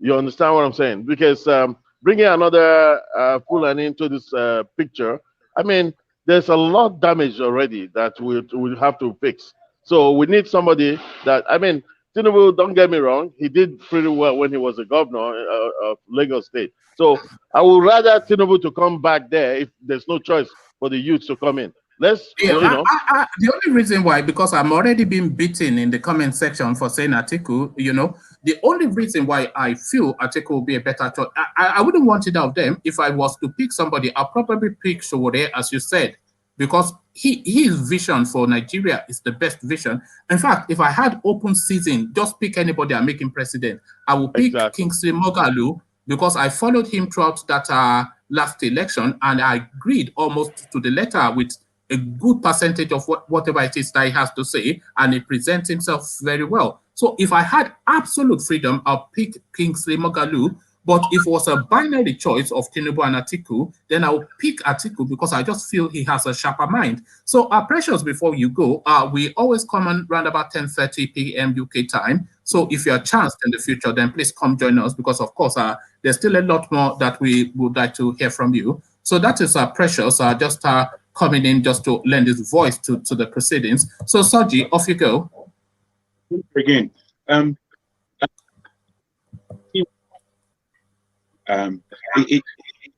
Nigerian politics. Is that thing with the audio again now, Soji? Is that thing with the audio again? Very better. Let me see if I that's better. Yeah, that's better. Exactly as you are now. Okay. As spoken, I just want to speak about how Nigerian politics is played by the general masses. The middle class, much of this seem to evidence of, as opposed to masses, as to the way politics is played. We can't hear you. Oh, quite frankly, to say, quite frustrating. If you ever listen back, then you see how it goes in and then it comes out, and that's how. Yeah. Way. Let me see. Speaker from. Okay, shall we go to the center whilst Soji starts sorting the audio out? Hello, is there any better? Center, what's it? Yeah. Yeah. Hello. Can you hear me here? Yeah. Yeah. Okay. Yeah. What I have to say here is, you see, one thing I notice, about Nigerian politics when it comes to the presidential candidates, because I remember in 2014, I was one of those people who were telling, my friends and my colleague over here that Buhari is going to mess up Nigeria big time. Big time. If I was able to record it then and play back the video of what I said was exactly what is playing out now. So maybe some people would have called me a prophet, because my reason for that is I was 13 years old You know, I mean, that just revealed my age. I was 13 years old when Buhari took over power in 1983. The first thing Buhari did was to shut down a lot of schools in old Bender states. Now, after he shut down the school, a lot of us was out of school. We couldn't go to school for almost about 2 to 3 years because our parents didn't have money to transfer to big cities, you know, in Benin or in Warri and other places.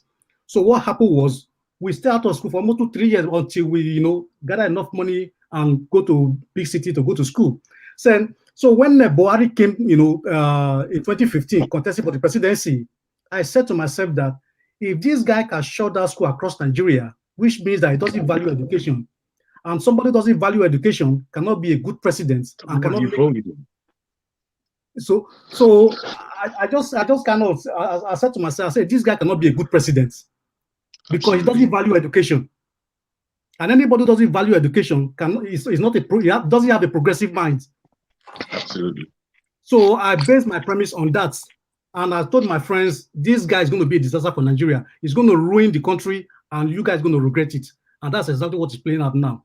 So and to add to that, I noticed something that the Nigerian political class, those who fought the civil war, they are the biggest problem to Nigeria of today, because mentally the civil war is still in their heads.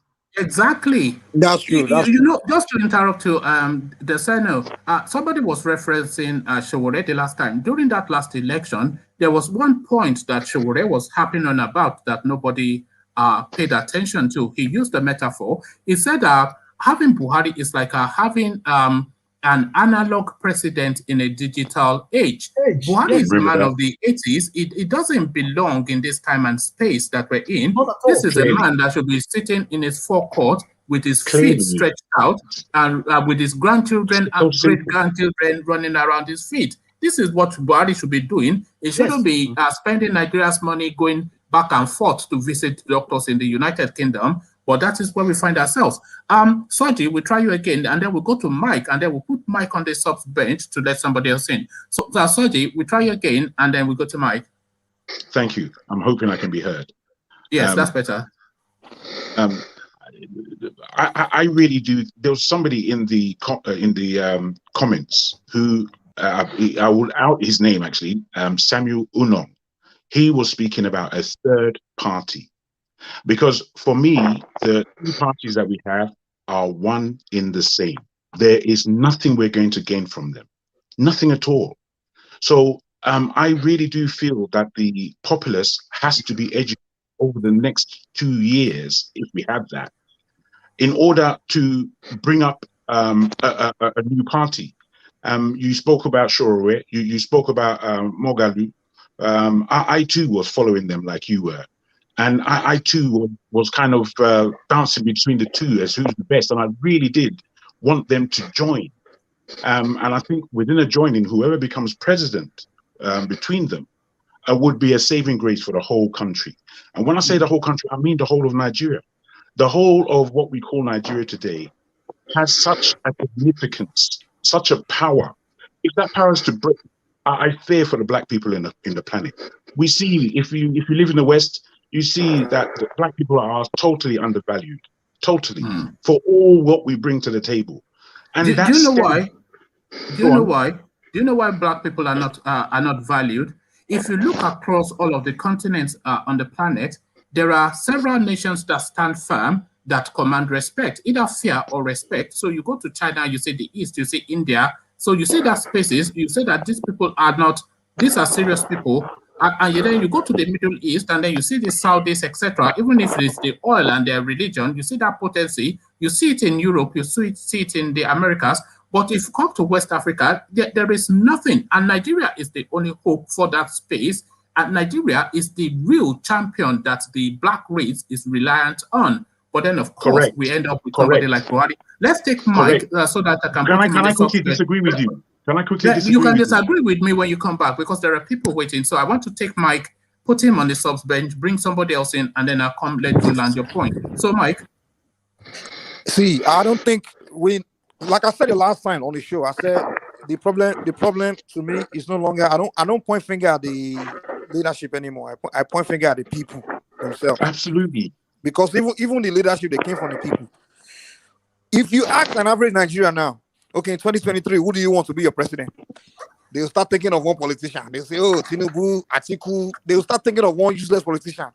Do you know? No single Nigeria will tell you, even though we all know that every Ivy League university on this planet, there's a Nigerian graduating from there. Correct. Not only do you have Nigerians graduating from there. It has to be a politician, though. You can't just have some guy from uni. So not only do you have Nigerians graduating from Ivy League, you have Nigerians that are professors there.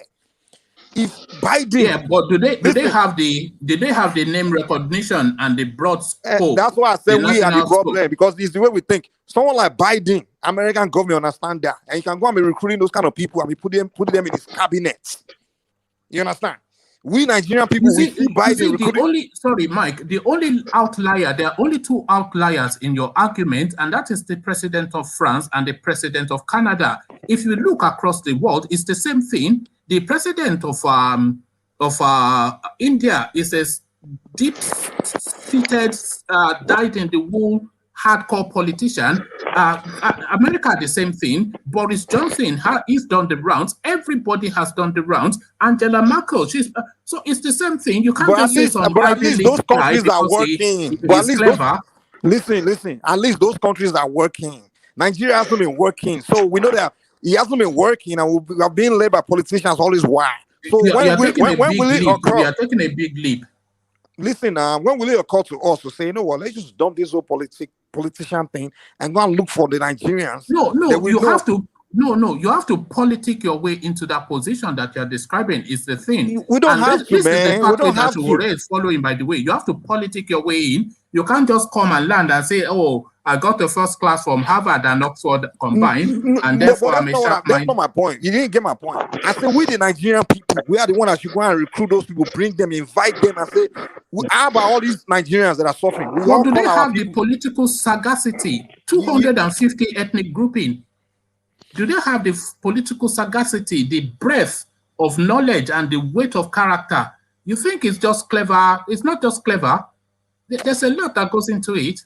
When I say we the people are the problem, I think you are one of those people, man. I'm trying to infuse reality into what you're saying, because though I agree, it sounds fanciful to me, but then maybe I'll stand alone in that thought. But let me put you on the subs bench, Mike. I don't want to let you go. It's just because of a queue. Also, like Freddie, I'll bring you back. Okay. So, Soji, you come in as I bring somebody else in.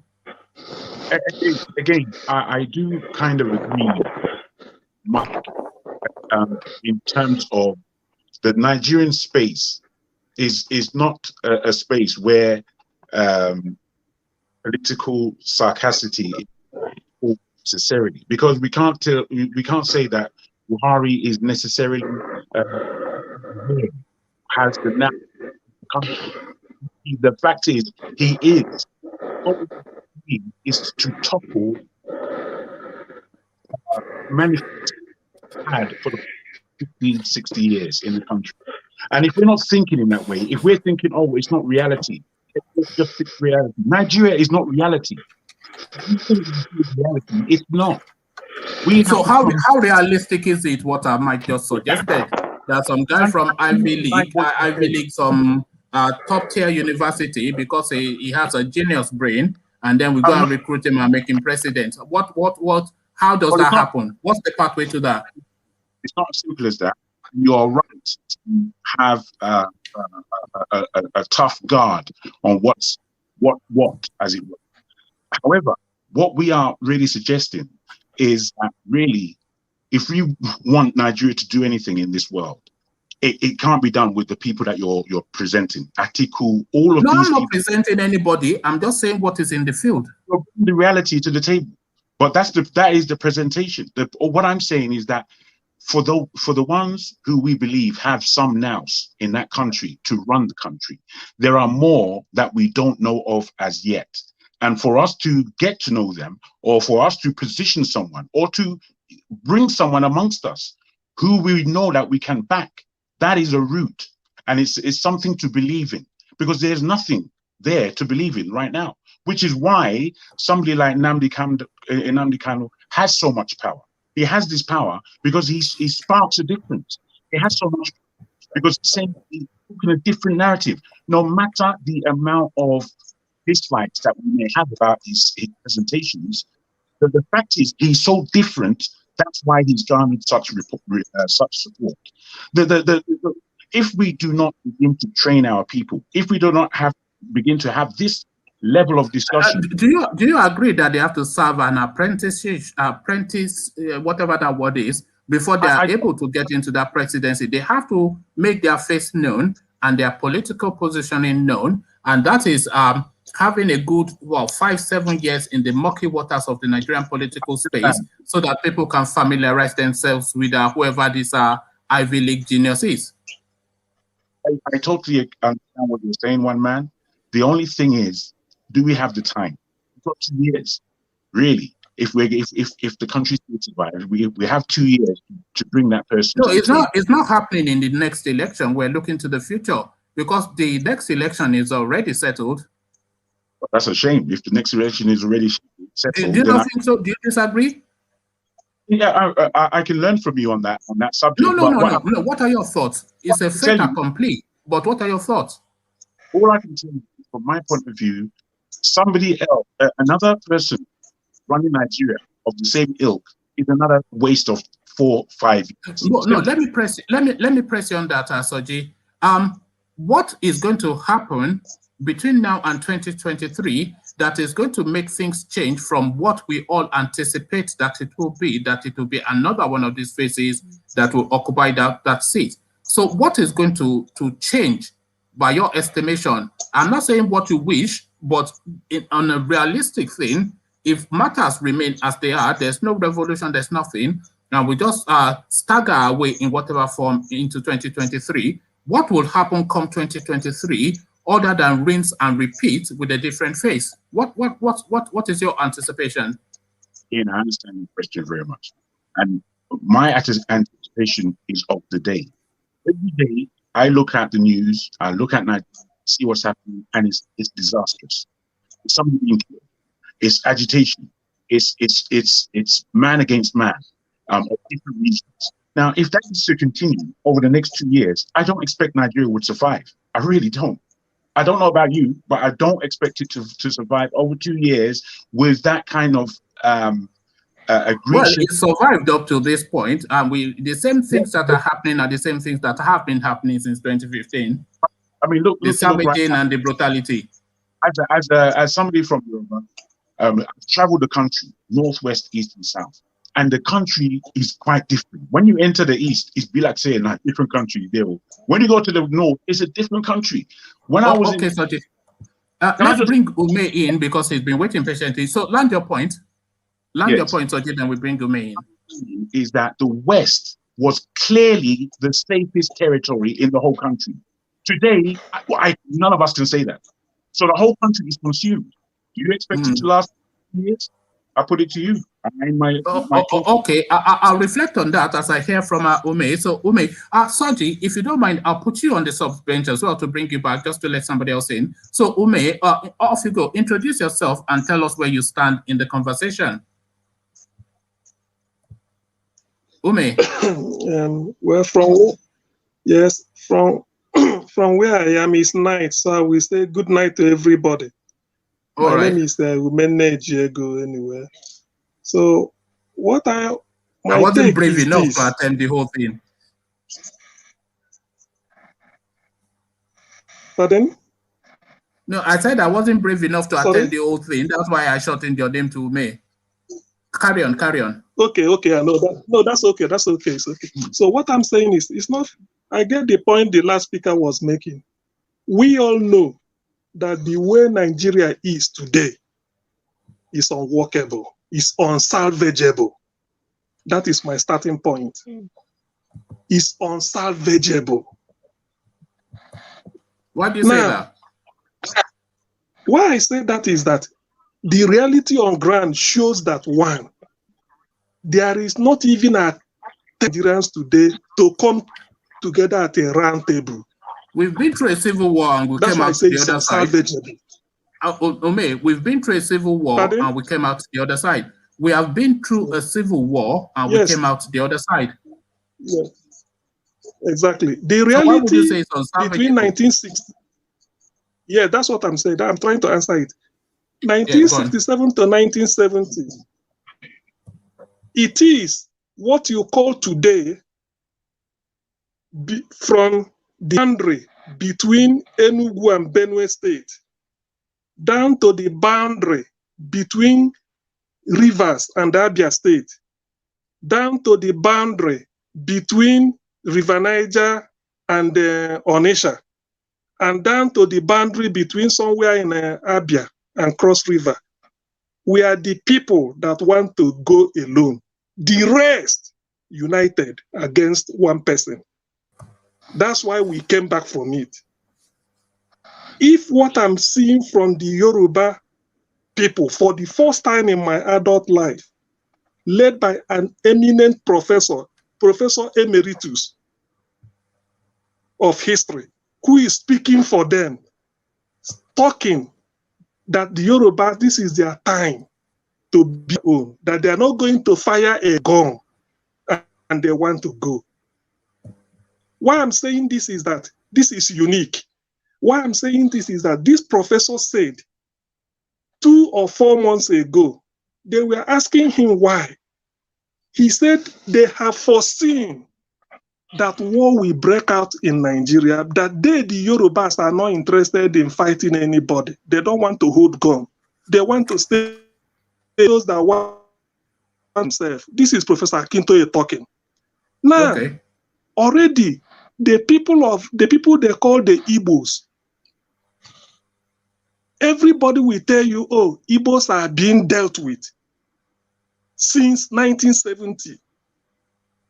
Reconstruction, rehabilitation, and then what is the other? They has never been implemented. Now, the question I want to ask, do you know what the thing about that surprising about Nigeria is that they feel the generation that suffered the civil war, they're all dead. All the generation you are seeing are the people you tell to score 100 and maybe 39 over 200 to get to federal government college, while some are scoring 7.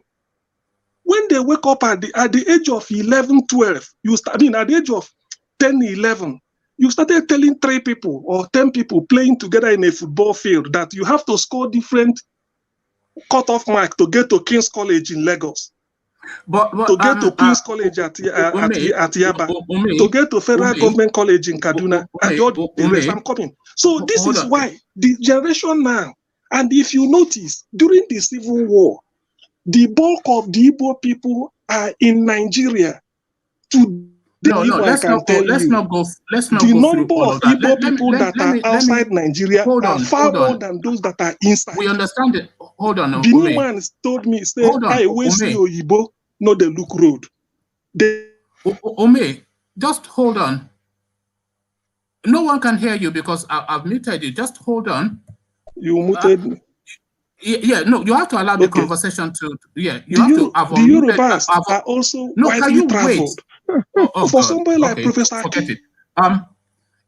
I've muted you again, Ome. You have to let the conversation be to and fro. So if I'm trying to interject and push it, because you are making points now, and you're just effectively making a sermon. So I have to interject. So let me interject, and I'll give you the space to express. So otherwise, we just talk over each other. So Ome, I've unmuted you. Okay. Sorry, I wasn't hearing you. Are you asking me a question? I've even forgotten what I wanted to push you on now, but I'll carry on and finish your point. Then I want to hear soundings from Freddie, then Isaac, then Deseno, then I'll bring other voices in. So I'll carry on and land your point, Ome, but try and shorten it. Yeah.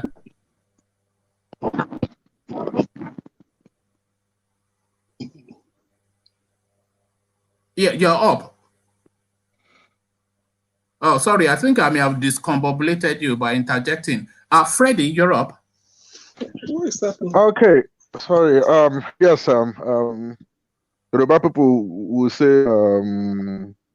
How did they say it again? Olorio Koshimbawa. Yeah, there you well done. Eh? It's all that Amala you have been eating, you see. We will make a Yoruba man of you yet. Eh? Good. So, we will make you a Yoruba man for sure. They sort of said something about education. So, and I wanted to, say something about that as well. And Soji mentioned about Black people, why we are at the bottom of the spectrum. Okay, That let me is bring how... Soji back if you're going to reference him. Go on, okay. Yeah. So, yeah, we are at the bottom of the spectrum everywhere. And that's because I don't know if there is something wrong with Black people. I don't know if there's something missing in our brain. Take, for instance, Africa, if I'm not exaggerating, Africa has over 35 to 45% of natural resources in the whole world, yet Africa is the poorest continent. Why is it so?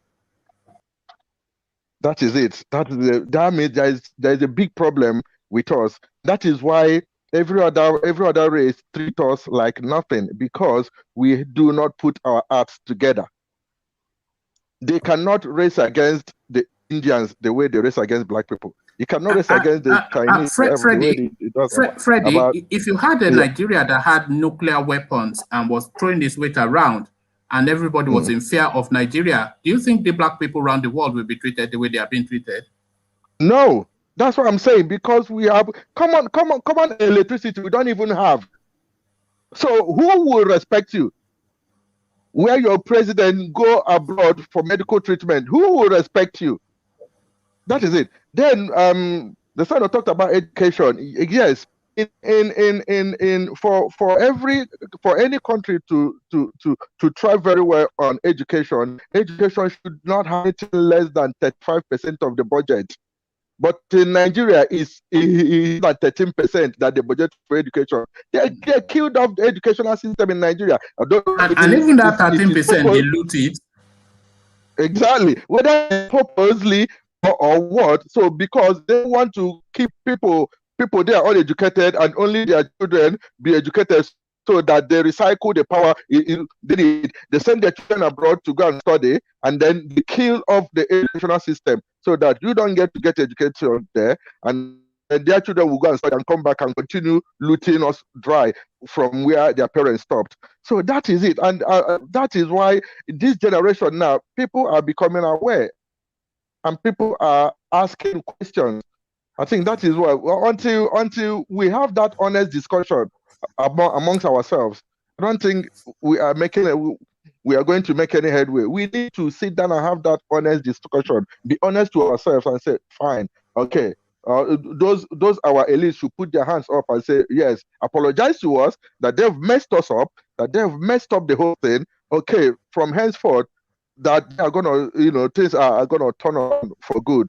That is the only way Nigeria is gonna survive. If not, I don't see any way. Like what Ume was saying about the war or something. Yeah, the war then was fought only on one aspect. I'm sorry, Ume left.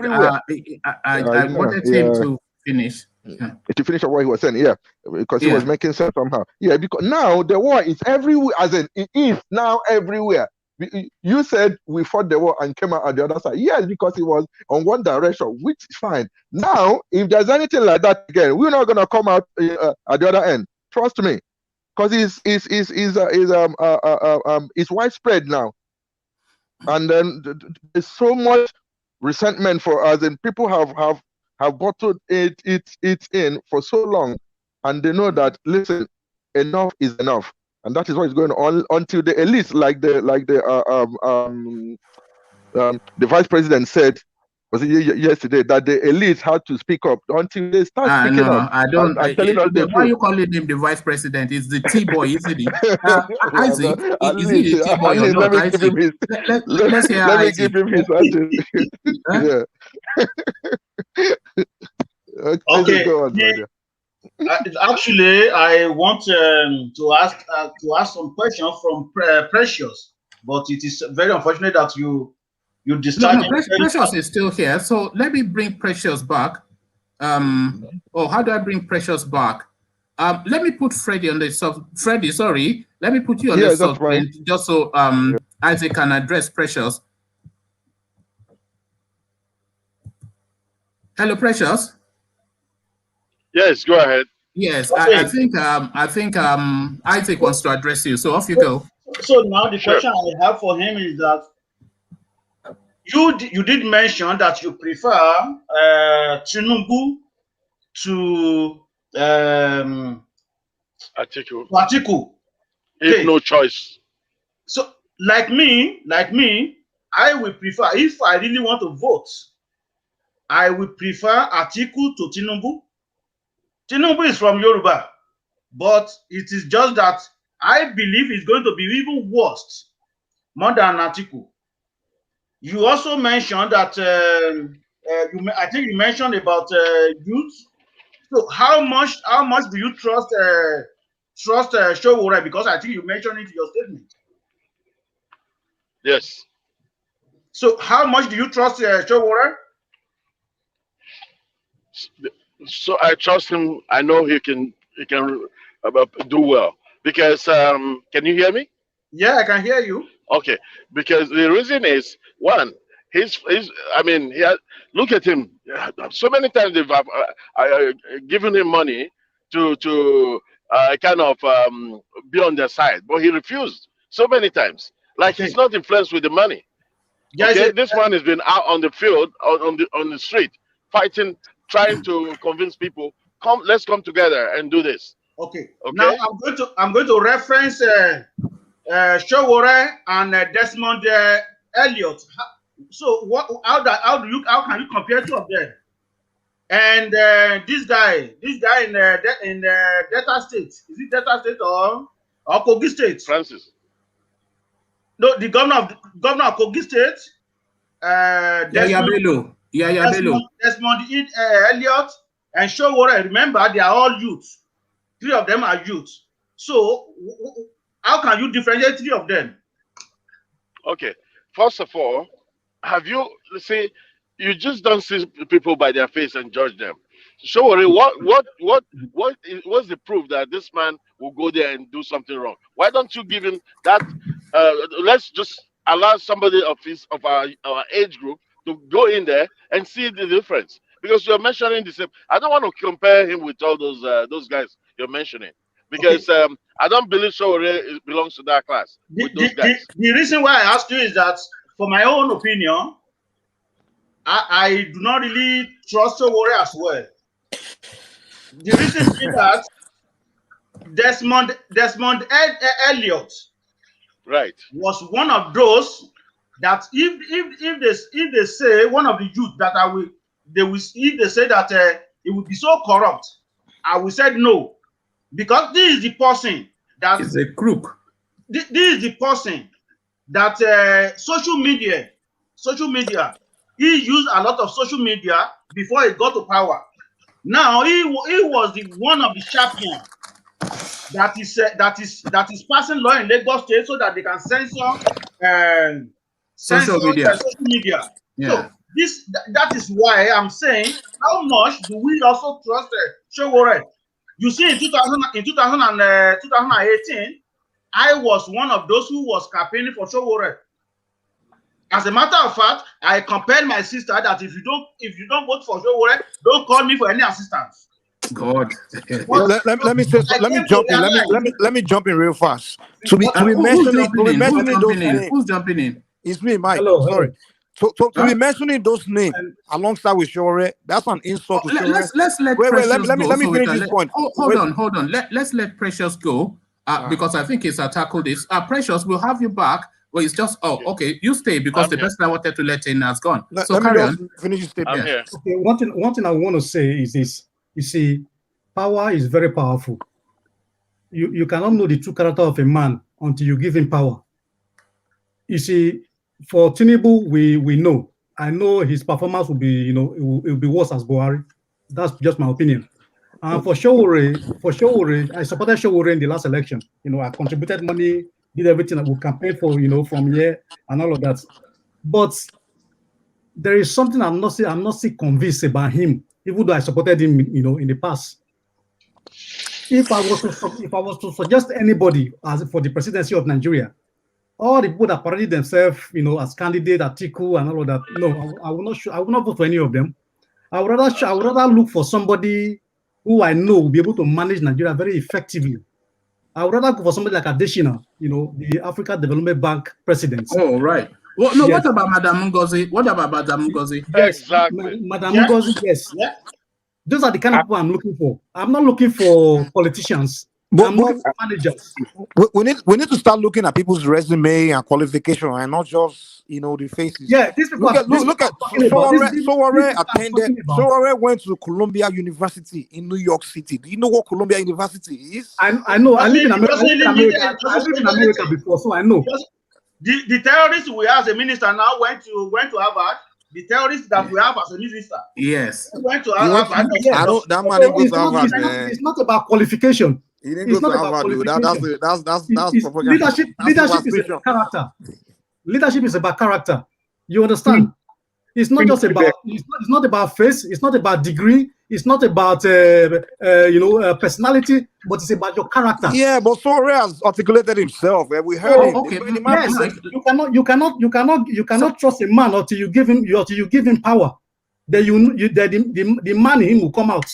Okay. In America, before you get a job, they do interview. Sorry, guys. Let Precious make a comment so that I can let him go and let somebody else in, and then Mike comes in, and then Soji. So Precious makes a comment, then Mike comes in, and then Soji, and then or the conversation can take place between Mike, Soji, everybody really. But let Precious make a comment because he was called out. So yeah.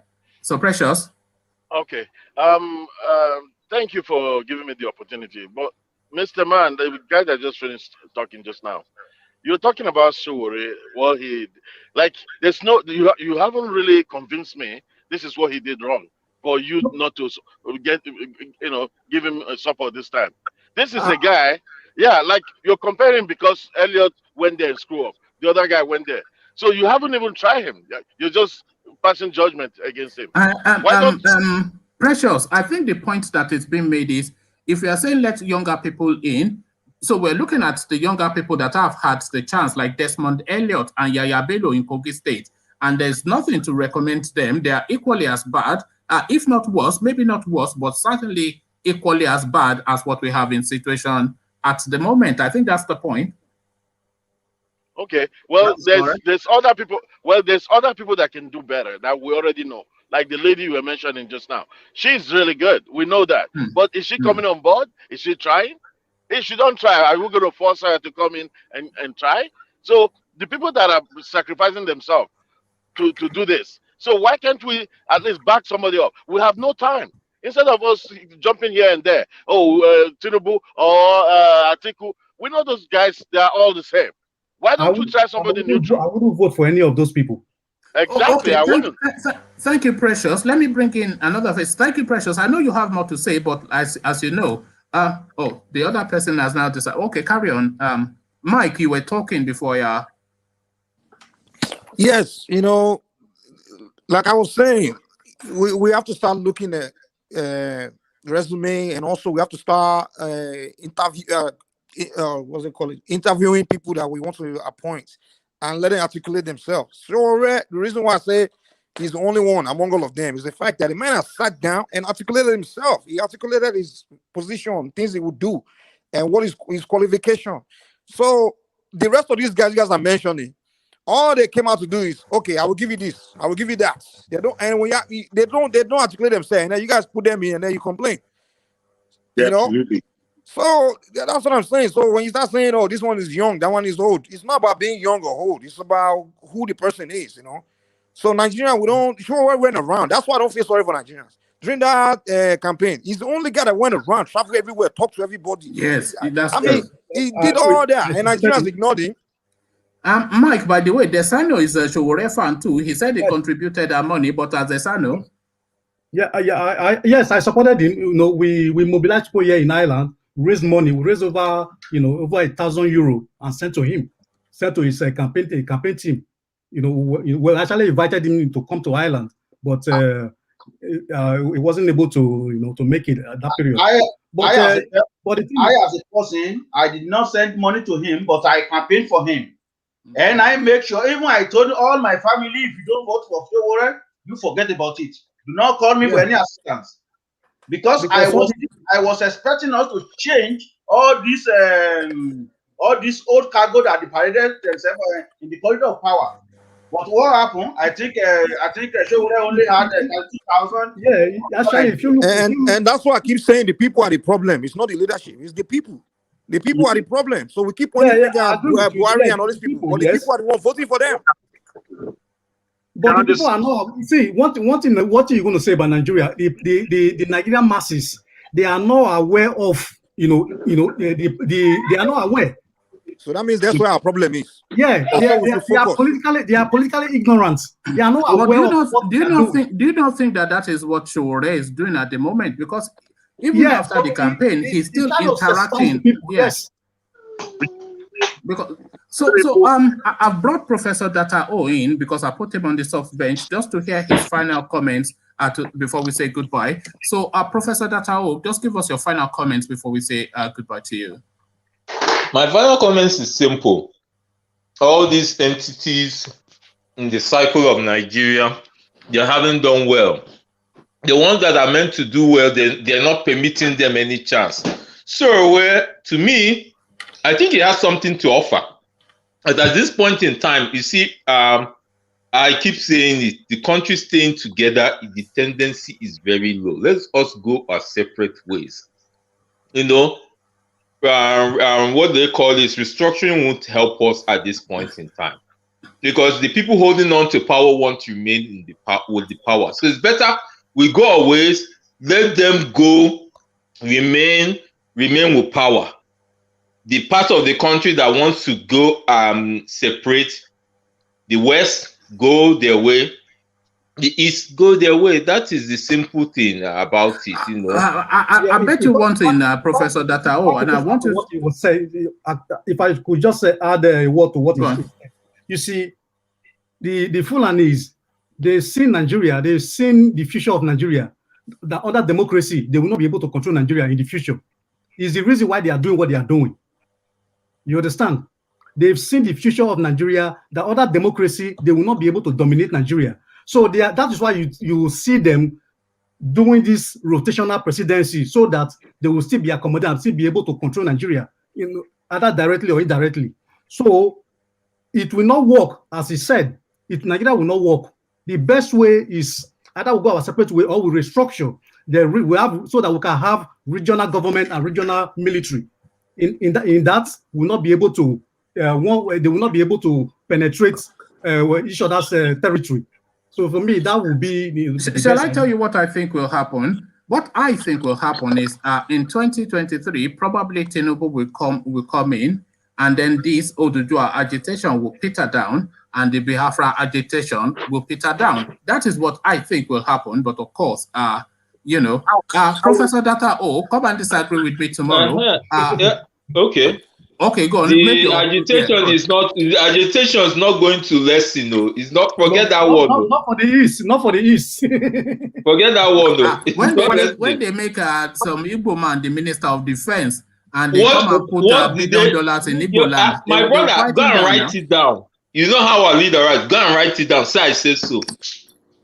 When they give everybody a job, they'll be too busy at their jobs to be doing. They didn't give job then. After the wars, now the people in power, they're just too foolish. I said something yesterday. Nigeria is like a country that is on fire. The fault of the fire is a fuse. Instead of them to go and get that fuse and handle it, they go and call firefighters. That is what's happening in Nigeria. Professor, you've changed your parable. It used to be 2 ropes now. Yes, you want me to mention the rope? You want me to mention the rope? No, come and mention it tomorrow. Let me let Ume is back. So thank you, Professor Data-O. We'll see you tomorrow. Let's bring Ube in because he didn't finish his thought. So I'm glad he's back. So Ume, off you go. Hello okay, again. Thank you. And I apologize to everybody or every one of you, please. I'm sorry for the cut off. let me quickly say, somebody said it. The question everybody should answer is morally.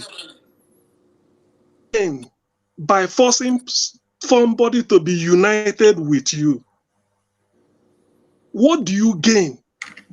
If in a marriage, one of the partners happens to say that he or she is tired of this marriage, he wants to get out. The only thing you could do is, if you had begged the person severally, refused, you tell the person, please think about this. If the person, in terms of thinking, in this case, you conduct a referendum. Nnamdi Kanu said, let them conduct a referendum. But Government why would they conduct a referendum supervised by them. Because why would they? Yes, exactly. Do you know that this? Yes. Do you know the reason being that some agree, and some do not? Because they've accused Nnamdi Kanu of inciting hatred. Nnamdi Kanu said no. It's what the feedback I'm receiving, that if you conduct a referendum today, majority votes no. At that minute, but there's no reason for a referendum. He wants referendum, but it's insulting everybody. How can you get referendum when you're insulting people that you're asking to give you referendum? When you want me to give you money, but it's when like you want to borrow money from me and you're insulting me and you expect me to give you that money. That's not the way you do things. That's backward. Exactly. Look, Mike, we already know your position. We already know your position. Let me land. No, exactly. So Mike, that is saying, listen, if I insult you, you insult me back. Is it not equal? Is it not 1-1? You have no moral right again to say I insulted you. No, I'm coming. But if I insult you, you keep quiet, and I keep insulting you. You can then tell people, say he's insulting me. No. You insult me back. No, let's not hang on that one too much. Just go to your point. Forget that. Go to your point. Okay. Yeah, let's forget about that. So to be honest with you, what civilized people? There's a way to handle this. Call a referendum. Put a date. But maybe next year. No. Why? I want to discuss that point with you, Ume. Exactly. Hold on. Let's stay on that point. The reason why is exactly yes. The reason for the referendum is some people say they want out of Nigeria. Some people say they still want in. What do you do? How do you know who will win? Right. Okay. That is just the reason. If you ask it, go on, Ume. If you ask I'm coming. If you ask an average Igbo man now, some Biafrans, he will say, no, over my dead body, I want to remain one Nigeria. This one will say, over my dead body, we want to get out. What do you do? There you are. How do you know who is in the majority? But you've already answered your question. Why would hold on. Let me make this point. That's why you need a referendum. That's the reason. Let me make this point, and then you can counter it. You are saying you would need a referendum. But the Nigerian, we've had this discussion several times on this platform. You are saying you need a referendum, but the Nigerian state sees no need for a referendum because the Nigerian state already exists and Igbo land is already part of it. So you cannot just say because you want a referendum that there has to be a referendum. And if you are saying by your own admission that one Igbo man will say he wants one Nigeria, and the other one will say he wants to break away, then already the demand is not coherent even within that space to say that is the need. So why would anybody have a referendum when the situation in place is already what the Nigerian state wants? Let me tell you. Because we want it, we should have it. Because we want it, we should have it. No, see, the issue of referendum. People miss it, and I'll tell you why.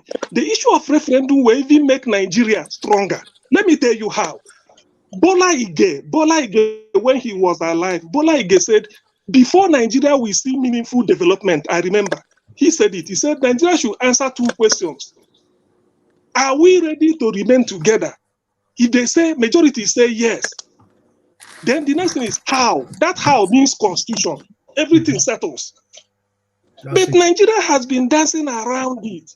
Do you know that this issue of this issue of now, let me say, I want self-determination. 15 years ago, I've never heard about Professor Akintoye. I don't hear about Sunday Igboho. Now look at what is happening. You do things based on the realities on the ground. Now they cannot told the people in UN, say, prove me wrong, conduct a referendum. If everything fails, I give up. But we want to, some people want to stay, some people are saying they want. So you see, that is the issue. In a civilized way, you do it.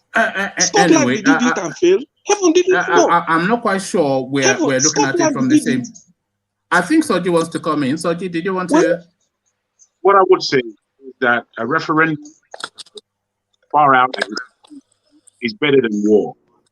And I feel that the country as something it's going to enter into that vacuum of war.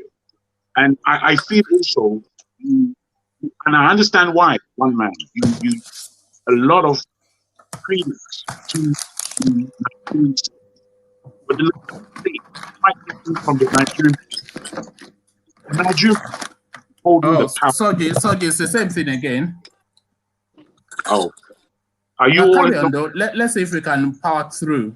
Just carry on. We'll see if we can power through. I'm saying that you, one man, you own the Nigerian state in a lot of regard. And I do understand why. They have a lot of power. However, the Nigerian state is quite different from the Nigerian people. And what the Nigerian people want is a peaceful resolution of their future. And that is what we are speaking.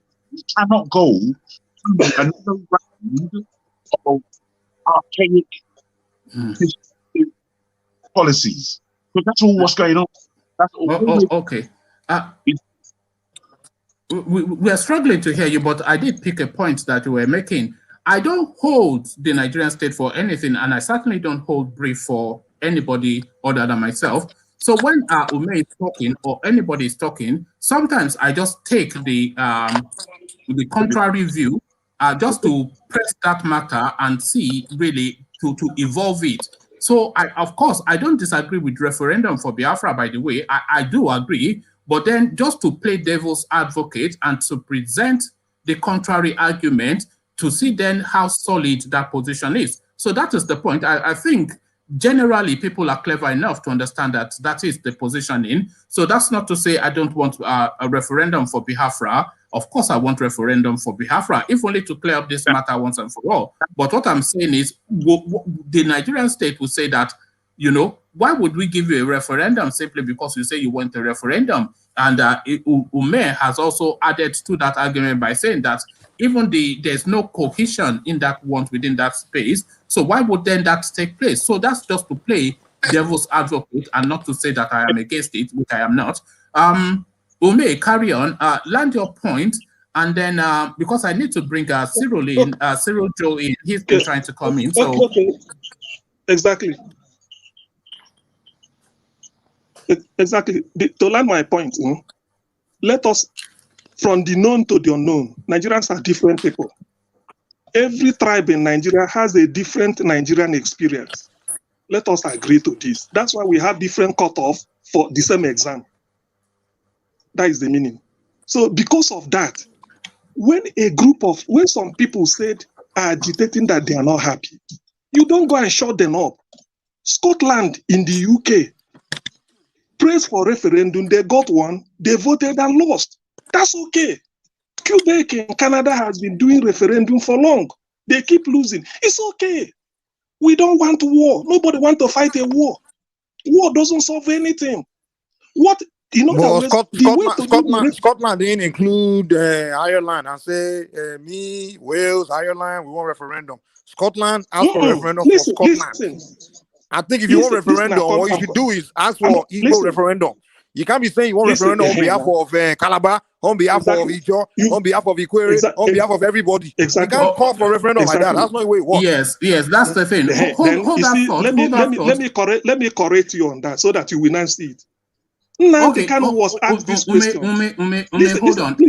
You correct him in a moment. Let me just acknowledge Cyril. Let's hear Cyril say hello, and then I'll come back to you. So Cyril, just, we know you, but just introduce yourself and just at least, and then we'll go to Ume quickly to finish his point. Cyril? No, okay, Ume, carry on. Sorry, I don't think Cyril is quite ready yet. Ume, carry on. I'm here. You. Okay. Okay. So the point my friend made that if you want a referendum, you do it only for Igbo, only for not everybody. That argument has been settled like this because we, the Igbos, confronted Nnamdi Kanu. Say, look at what people are saying against this. Why do you want to include the Ijaw people, Ogoni? Why are you calling all these people? Let's go it alone. Nnamdi Kanu told us, he said,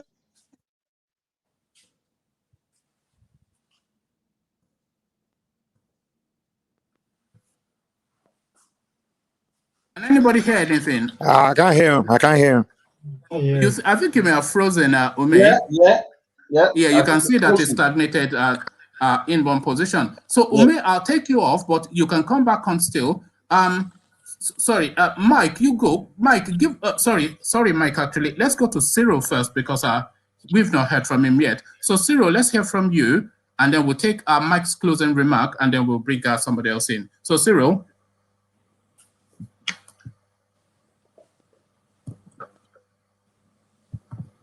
It's been a wonder today. Cyril,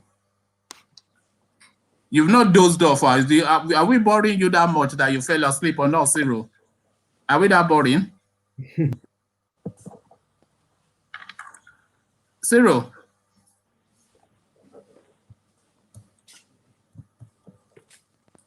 Unmute yourself. Okay, Cyril, off you go. Oh, God. Okay, let's take Mike's closing remark whilst Cyril is sorting out the gremlin. So Cyril, hold. Mike, give us your closing remarks so I can bring people back in. Okay. And I think Ume is back. So yeah. So give us your closing remarks. I just noticed that whenever Nigerians we get together, we're trying to discuss how we can solve our problems. It's just this category of people that we always jump in and say, let's just end Nigeria. You know, the thing is, I've been hearing let's end it since I was born. It's been over almost 40 years now, and we still haven't ended. Well, I'm not saying it's not going to end, but while we are waiting, it doesn't mean we shouldn't help ourselves. It doesn't mean we shouldn't fix our problem. You know, and these people that keep saying let's say Nigeria, when you look at their approach, it doesn't make sense, and that's what frustrates me the most. You know, like it doesn't make sense at all. It's like they do the thing. The approach is like a backward approach. You know, just like the man said, let's do a referendum. Okay. Let's look at the way you're doing things. You're including a bunch of other people. That doesn't hold ground in any court. The UN will look at you and laugh at you. You know, you haven't approached the minorities. They haven't agreed with you. Currently, there's no agitation going on in Ijaw land. There's no agitation going on in Calabar land. There's no agitation going on in all these other tribes. The only place agitation is going on is in Igbo land. So if that's the way, then just agitate for Igbo Republic. Like Yorubas are doing. They're agitating for Yoruba Republic. So we know that you are serious and we can support you. Because I'm not saying, even me myself, I don't mind Nigeria break up. In fact, I want Yoruba people to be alone because I think we'll do better by ourselves. But it's not like people in the name of you want to break up, you get on Radio Biafra, you be insulting all Yoruba people, insulting Yoruba monarchs, insulting Benin people, insulting Benin monarchs, insulting, and then you say let's work together. You can't be insulting me and expect me to want to work with you now. You know? Okay, man.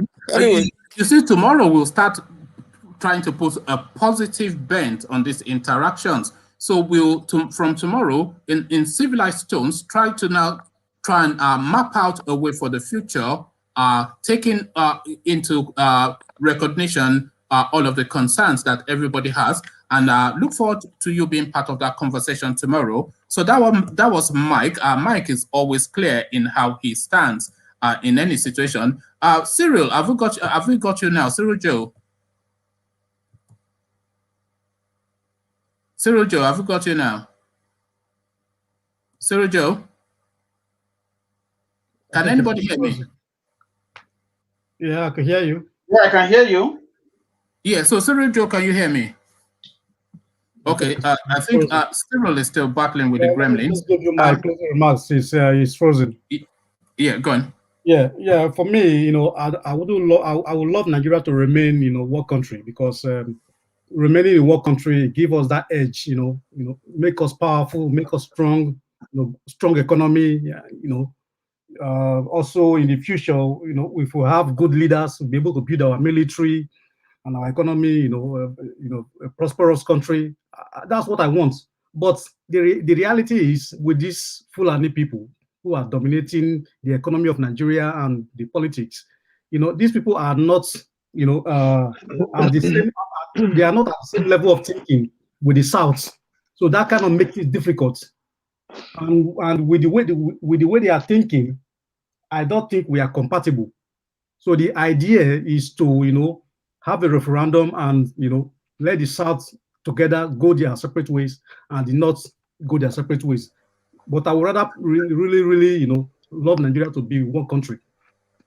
Okay, thank you, Deseno. And tomorrow, if you are still chanced to join us, we would like a positive tone and good ideas on the way forward, just to try and see what contributions we can actually make to that landscape to evolve from where we are to where we would like to be. So, Deseno, you are, of course, a key voice in that conversation. So if you are chanced tomorrow, then please come and join us as we begin that way forward conversation. So we go to Freddie for his closing remarks. Freddie. Yes, thank you once more. Sorry to have kept you, by the way. That's okay. The patient dog, they say, is the fattest bone. Okay. Yes. What would I say now is that, like Ume was saying, yes, referendum should be the way forward, because obviously, as it is now, it looks like it's not working. Nigeria is not working. Why the Fulanis why they can come to your bushes and farms and kill you is because you're in the same country. If you are on your own, now it will now be seen as invasion, isn't it? Trespassing. Because then there will be a law, as in it will not. But because so long as you are in the same country, they will say that they have the right to be wherever they want to be. So they will always be in the bushes and the forest. There's no, as in, come on, in 21st century, who does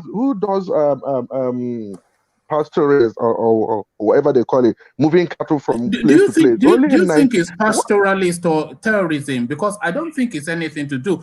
Every expert has said that is the worst way to rear cattle. So it is not cattle rearing, it is terrorism, what those people are doing.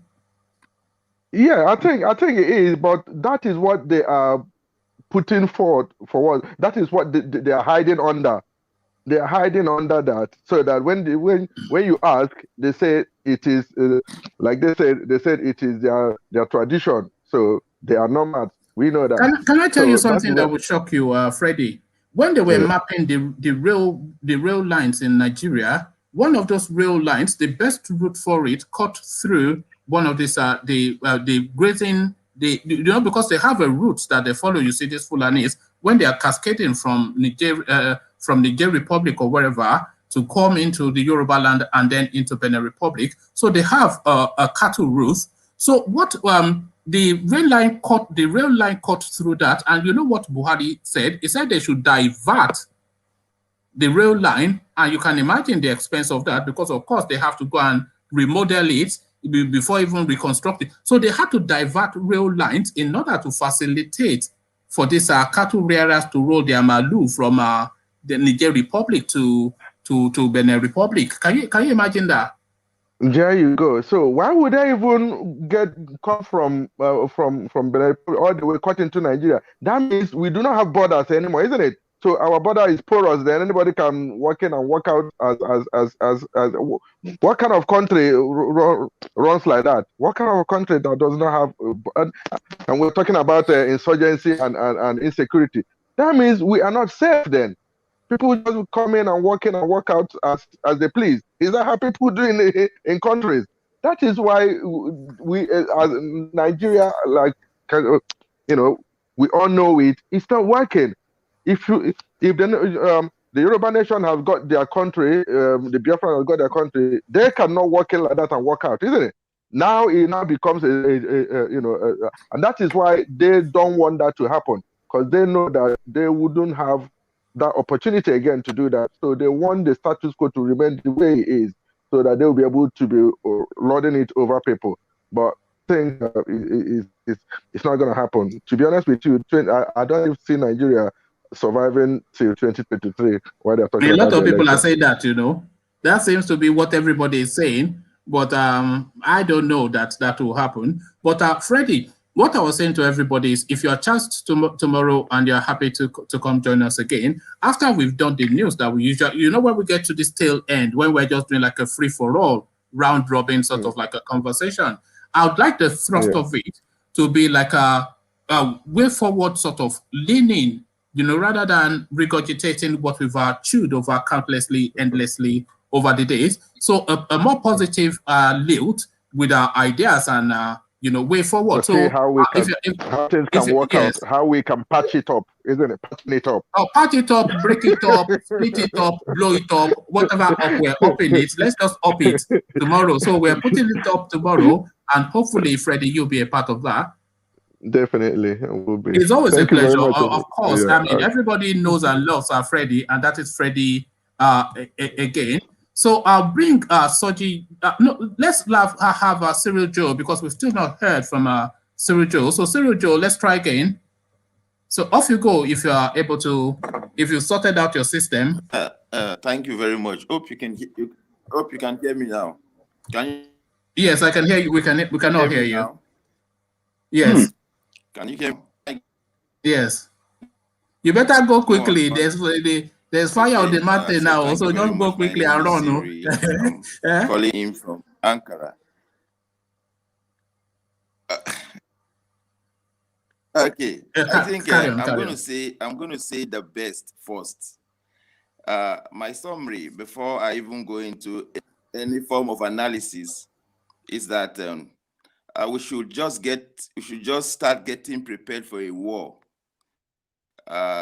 It's not a prophecy of doom or so, but we should just start getting prepared for a war, and stop even talking about things that are not going to come. Talking about 2023 is just like misplacement of priority. That's 2 years away. That's 2 years away. All of the permutations we're doing here, if it's not just for the sake of conversation, I would say we are not having. No. Hold on, Cyril, hold on. If you look at the way things have been. No. Let's do probabilities. Nigeria now, a war is knocking seriously, very close. Cyril, are you there? Let's do probabilities. Which is more probable? And let's be realistic. Let's not go into the fanciful fairy tale land. Which is more probable? A war breaking out within these 2 years now that we have up to 2023 or 2023 election? Which is more probable?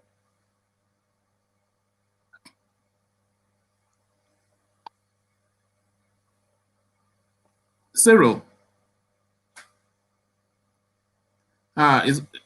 Go on. I'll give you the chance. Yeah, go on. And I'll tell you why. Okay. Let me tell you why. You asked the question during this program. You said, "What is the legacy? What is the legacy this government intends to leave behind?" And you also pointed out, you gave a point. You said they are not acting as if they want to leave. And Buhari's administration, they are not prepared to leave. They have an agenda, and they are so much in a rush to execute that agenda. This is not conspiracy theory. This is something that they're already unveiling. So if actually they want to leave, the point of to leave would have been clear for everybody to see. They are not interested in 2023. Obadiah Lafia, the one time, is he deputy governor of Central Bank, said it, that they have push into a civil 2022 because they don't want to leave. all of these solutions, these beautiful solutions that we are putting, they know in this solution, they have their solution. There's something they want to do that is more interest to them. Than why hasn't that been done in the 6? Why have they not done that in the 6 years that they've been there? Why is it 2 years left that they will do it? Our academic muscle. Solution.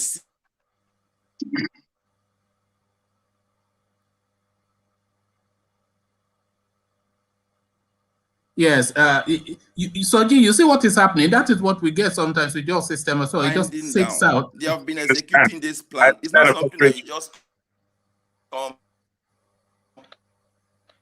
I want him to have his say, you see. It's not something that you just come and push down on the people. Can I go on? Yeah, you can go on. Oh. Yes, can I go on? Yes.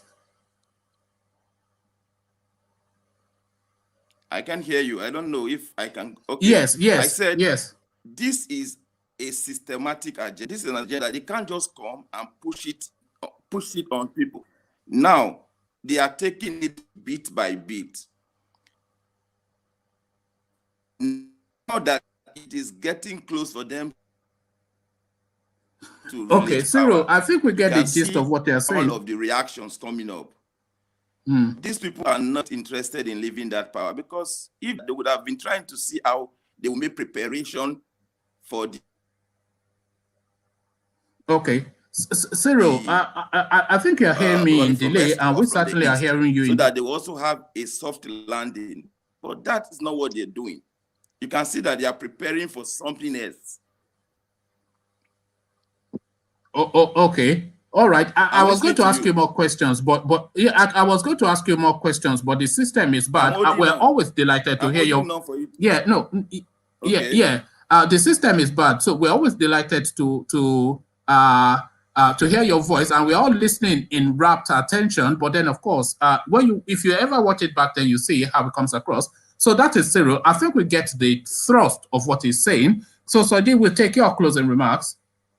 Okay. I would have liked to be on with this guy Ovi, but no problem. Yeah. Can you handle Ovi? Okay. Okay, go on then. Let's take Ovi's comment, and then we can have fun. Ovi, off you go. Let me go and get my helmet first. Where's my helmet? Ovi, how are you today? I agree. How are you today? Isaac said, when I saw you on screen, you were shaking your head and laughing. Wait, what crap have I committed? How are you today? You know. Okay, let's start you off with the last question, Ovi. Let's start you off with the last question. What I was trying to discuss with Cyril. What I'm talking realism now, not some fanciful. Don't go into territories. Just stay within it. In realistic terms, what chances of is there of a war breaking out between now and 2023, or the 2023 election taking place? So, because we have to start now focus to try and focus now the conversations on realism and not our fancifulness. So, in realistic terms, those options are okay. You kick it off. I would have loved to touch on Tinubu ambition. Yeah, no, start wherever you like, but incorporate that in your, start wherever you like, but incorporate that in what you say. In regards to 2023 election, I think there's going to be one of the most peaceful elections Nigeria has ever witnessed. Come 2023, it's going to be very peaceful. I am very sure of that. War breaking out, full-fledged war breaking out in Nigeria, no. I don't see it happening. That's my short, answer. But in terms of the headline that I saw, Tinubu. Yeah, go to where you wanted to go to. Yeah. Tinubu. For me, I believe Tinubu can never be president of Nigeria. Really? He will produce a president, but he being a president, I don't think he can, for obvious reason. Come on, Lagos State. Lagos State is among the 10th, biggest economy in Africa. You want to give that up? I mean, it's worth giving it up, but in person of Tinubu. No, it's not giving it up, though. It's not giving it up. It's adding on to it. That's the thing. That is what you have to give to become the president of Nigeria. You cannot hold Lagos under your pocket and still become a president of Nigeria. The Fulanis are not that stupid. But that's what I'm saying. It's Nigeria talking about. What are you talking about, Ovie? Come off it There now. is a reason. There is a reason he's able to hold on to Lagos State for this long. Soji, please help.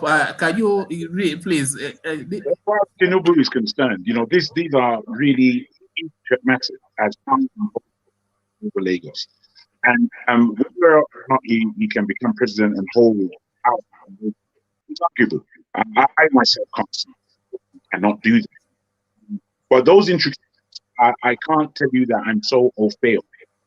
It's more on over peace or elections in 2023, and all, you know, the trajectory that we're going in now, daily killing, you know, tribalism, the whole thing at the same time. I think that is going to fall in with the agenda of those international bodies who are acting to have and under the ground, the Congo. Sometimes we look at Nigeria and we see it as a microcosm. Yes, it is. However, there's a bigger plan around it. The whole world is in Africa at the moment, and they're not. It's only we that are mucking around, you know. So whilst the whole world is in Nigeria, what do they want? What do they want in our nation? What, that's on the agenda. They've been using them for a long time. More. It's not today. They've been using them before slavery, during slavery. Okay, so let's take that as your closing remark, because those gremlins are still there in the audio, and we enjoy hearing from you, but it chops up. I'm sure you've listened back and you've heard. Before Soji, you know, jump in, I mean, I've not finished my point why I'm saying that. Yes, hold on, because as ever, you've dropped a bombshell now. So, Isaac, what are you making of this psychedelic idea that Ovie has introduced, that Tinubu cannot hold Lagos and Nigeria at the same time? Well, you see, when he came, I shook my head because okay, what? Actually, I don't know if having Lagos State will affect Tinubu ambition to become president. I don't see how that is what. I don't see that happen. Okay, I mean, that's just one aspect. That's what you have to give up to become. I mean, I'm talking about Tinubu as a person now. Two, again, we are just focusing on Tinubu. Tinubu is not even in the forefront in terms of the Yoruba caucus, as far as I'm concerned. Where do you put Firemi? Who believe that it's going to be easily more sold to the average Nigerian than Tinubu? Then I think that's what the Northerners are trying to push. They are trying to push Firemi. Yeah. Another person we are not focused on is Ibukule Amosu, who, as far as I'm concerned, is still the military elite candidate preferred person. The military elite. Is he ex-military? Is he ex? Yes. Okay. Yes, and he's enjoying a good relationship with the present administration. So that, and again, if PDP are to give Atiku the ticket, automatically that rule out the northern and the southern candidacy. Because if you mistake appear in northern with the southern, wholeheartedly the northern is going to win, as it is now today. Nigerian today, I don't know of yesterday, but of today. So if a PDP should give Atiku the ticket, I'm pretty sure APC will give the ticket to El-Rufai, which I believe is still the number. He still has no chance than every Nigerian right now to become the next president. It's the anointed prince. You are very right with your statement, because I did mention the same thing before, that if Atiku got the ticket and Tinubu got the ticket from the south, and I said that they will prefer to vote Atiku than Tinubu. That is what APC will not even make that mistake. APC will give it to El-Rufai, and that is where they are pushing it to. At the end of the day, it's going to be El-Rufai. I still believe El-Rufai is going to be the next president. He's the anointed priest. Anything can happen, but as of today, he is still the first favorite guy to be the next president. Tinubu is just dancing around so that he can still hold on to Lagos State. That is what he's bargaining for. Hold on to Lagos State and possibly produce a president. But he be the president.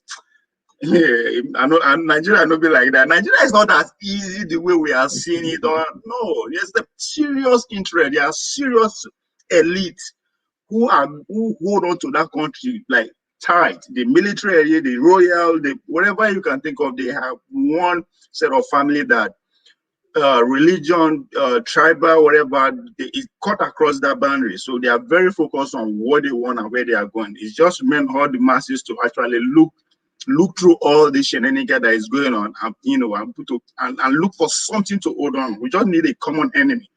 Okay, Ovie, and by extension, Isaac, what is your permutation for 2023 in terms of just the two big parties? Now, I assume you don't want any of them, and worry and all that. But let's go to realism. What is your permutation? What will be the ticket for 2023? If there is going to be another party that will spring up, that will stand a chance. Forget that. We know the president. If we're going to have elections in 2023, the president will come from APC or PDP. So what APC will be the permutation? APC might split. That's what yes, there's a chance of that. But let's go on that. Let's go on that notion. So APC, the permutations. APC will give their ticket to El-Rufai. And who will be his running mate? His running mate. I don't know. I haven't looked into it. The ticket is going to be between Fayemi and El-Rufai. It's going to be either Fayemi at the front or El-Rufai at the front. I agree with that as well. And PDP? PDP, I mean, I think we still, his money is still there. I never see President who carry money come flipping around yet. And you, Isaac? Well, I go with for PDP. I go with Atiku because I believe he will still push at least to get the ticket and to become the president. Because with what is going on right now, I read in the news today in Vanguard newspaper that this guy Elumelu, the minority leader in the House, said a lot of PDP is going to be, a lot of APC is going to be defected to PDP. So, as we said, as Ovie said, there may be some issue among them, and some of them will have to leave APC for PDP. And I think that is one of the reasons why Tinubu is crying out now, because he's feeling that pain. Because remember, they have an issue among themselves. So for APC, I think I don't really think they are going to. I don't really think Fayemi will go for the ticket. I think Tinubu will go for the ticket. I think Tinubu has invested too much for that not to be the case. Even and he also know how to play the game. He also know how to play the game more than Fayemi. Yeah. But you have to understand that Fayemi. Hold on, Ovie. You have to understand that Fayemi is PhD war studies. So that is a strategist, you know. He knows how to strategize, because you remember he was the minister for minerals and mines and whatnot, for gold, whatever. But he left that post to go and take that Ekiti seat, because he knew that the president will always come from amongst the governors, and of course he's the lead for the president's forum, so he is already maneuvering. Or am I reading that wrong? Yeah, that's what is happening right now. But Tinubu ambition will lead to the breakup of APC. That's what I'm saying. Is that before or after the elections? Oh, before the election, of course. we have been seeing it right now. Yeah, his ambition is going to break it up. There will be a big issue among them. Okay. So, okay, we'll sit to round off now. Go on, in respect to why the whole world is in Africa, I mean, it's obvious. Again, see, when people are saying the Fulani people are not smart, are not civilized, I laugh. They are the only one that is actually reading what is happening globally. those are the people that actually listen to what the word order, the way they are. Those are the people actually listen and key into the program. The word is changed. The word has changed. No. Back that up. You've just said something there. Back it up. That you are saying that the Fulanis are more attuned to the global movement than anyone else. So back that up. Because of what is going on, this influence of Fulani, do you think it's just by accident or it's because they want to fight war or anything? No, it's to increase the population of that region of the country. Remember, the prediction is that by the year 2040, the 2030 or 2050, the population of Nigeria will be close to 500 million, making it the third largest country in the world. So when you see the interests are coming around, and that too is not because of the fight or whatever that is going on. So as I said, that's why I said the Fulani man, you can also credit Nnamdi Kanu too for actually, being strong on this decision of them living. It's also a foresight for him. But above all, for me, being a Pan-Africanist, nobody's going anywhere. We'll be Africans. And I they're not moving Biafra land to China. They're just saying they want to form their own country. Instead of us to key into the message of Dr. Kwame Nkrumah, the Marcus Garvey, that believe that the true freedom of a black man lies in one economy. I think you give too much credit to the Fulanis, These people are ruling us for so many years. Why would I give them credit? Give credit to who is due. Isaac broke it down. Isaac broke it down to you a couple of days ago, and I think maybe Freddie as well. These people were gifted the power, and they've held on to it by force. How did by force? No, by intelligence. How you hold on to that? Where were they? Where were our people when they were giving it to them? What kind of politics did they play before they were able to give it to them? That's what we should be talking about. They didn't play politics. I agree with you. The British thought that they will be the most compliant out of everybody because they know they can't control the Yorubas, they can't control the Igbos. But the structure is already there for the Fulanis to be controlled, so long as they just capture the top end. I agree it was given to them as a platter of gold. For God's sake, it's 60 years ago, man. We're still fighting to take it from them. The Yorubas are fighting to take it from them. The Igbos are fighting to take it for 60 years, and you are telling me they are not smart. A dumb person cannot hold on to any property for that long.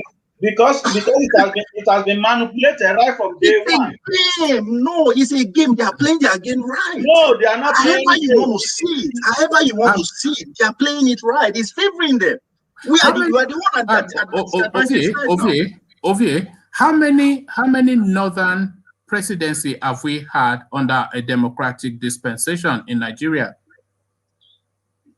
80% of the presidents that the Nigerians has produced. Under a democratic dispensation. Let me help you. We have Sehu Shagari, and now we have this guy. Okay, now how many military presidents of northern extraction have we had in Nigeria? Both military and civilian. No, just military. How many military northern extraction have we had? We have Gowon, Buhari himself, Babangida, Abacha. We had Gowon. Hold on. Let me run you through. We had Gowon, and then we had Muritala Mohammed, and then we had was it Buhari that came in after? Yeah, and then Babangida came in, and then Abacha came in, and then we had Abdul Salami. Yeah. So if I'm saying to you that they take the country really, they hold on to it by force. So look at the weight of that. I am not disagreeing with you. When you say by force, it's as if they're trying to credit them with some brain that I am not identifying. I asked a question the other time. If I give you my company to hold on for me, and you keep it for 50 years, nobody has even taken it for you, I should give you the credit. You are holding on to what I give you to protect for me. There's a reason I give it to you. Either you are dumb or whatever, but there's a reason, and that reason is being maintained. Give them that credit for God's sake. I have they're doing it. Do you know they are carrying us along? If you go to the National Assembly, they are Yorubas, they are every tribe there. So it's a game they are playing. Okay, one more question. I think Isaac wants to come in, but I'll put you this question. Do you know who has served as president the longest within the Nigerian space? Babangida, if I'm not mistaken. No, it's Obasanjo. Obasanjo. if you compare, yes, if you compare, yes. So Babangida did 8 years too, if I'm not mistaken. Yes, but Obasanjo did 2 terms of 4 years plus his military something. Well, but Buhari is doing the same thing now. Buhari might overtake Obasanjo now, but Obasanjo really so far is the one that has shaped largely a lot of that country. No. See. Now, let Isaac come and then Isaac. The issue is that it's not that Fulani or Northern part has brain. The issue is that if you look at the history of Nigeria, it has been manipulated right from day one. If you really read about this guy, Harold Smith, you will get all the information about how they manipulate, how they plan the landscape of Nigeria right from day one. They know that they are so submissive, so British can control them. They give them power. As a matter of fact, when most of their army are generals, we are just lieutenant colonel, because they sending them to UK to get training. That's why they said anybody who want to rule Nigeria, based on Harold Smith statement, anybody want to rule Nigeria has to have military background. And that is why they promoted northern part above other region. If you look at their king, you will see that can any president just order any of their Can I ask you one question? What would the British, our colonizers, say about the North? Would they give them credit or not? Can you repeat that? The British who colonized us, would they give the northern people credit or not for what they are doing? Let Mike come in. Huh? Guys, I think Mike came back. Mike, you came back. For their selfish interest, not for our own benefit. That's what we are saying. Look, I am not saying them doing good that is putting Nigeria on top of the world. No, that's not what we are talking about here. Nigeria is a mess. We all know that. And we can attribute that to every one of us. Hold on, Ovi. I think Mike came back to make a point. Mike, you came back. I just want to. You're missing us too much, Abi. Okay. Carry on. The thing is, let's try to be fair when we, we are giving narrative of things that happened during the military time. We are talking as if those northern military guys that ruled us, it's like they were passing power to each other. Let's not forget that they were also overthrowing each other. The only time, wait. The only time. When did the Southerner overthrow them? No, I said the Northerners. The Northern military. You are saying they are not passing power to each other, but is that not effectively what it? Were they ever interrupted by? No. The point I'm making is that the way you guys are making it seem like one soldier finished and handed over to the next Northern guy, and then no, that's not what really happened. Really, even the only time it was, we can say it was one soldier handed to another soldier was maybe Babangida to Abacha, but the other ones, Gowon was the first guy. Then. What's his name after Gowon? Munitala Mohammed. He overthrew Gowon. Don't forget. Hold on. The next one that came in, Buhari, he also overthrew. We know all that. And then Babangida overthrew Buhari. So they were overthrowing each other.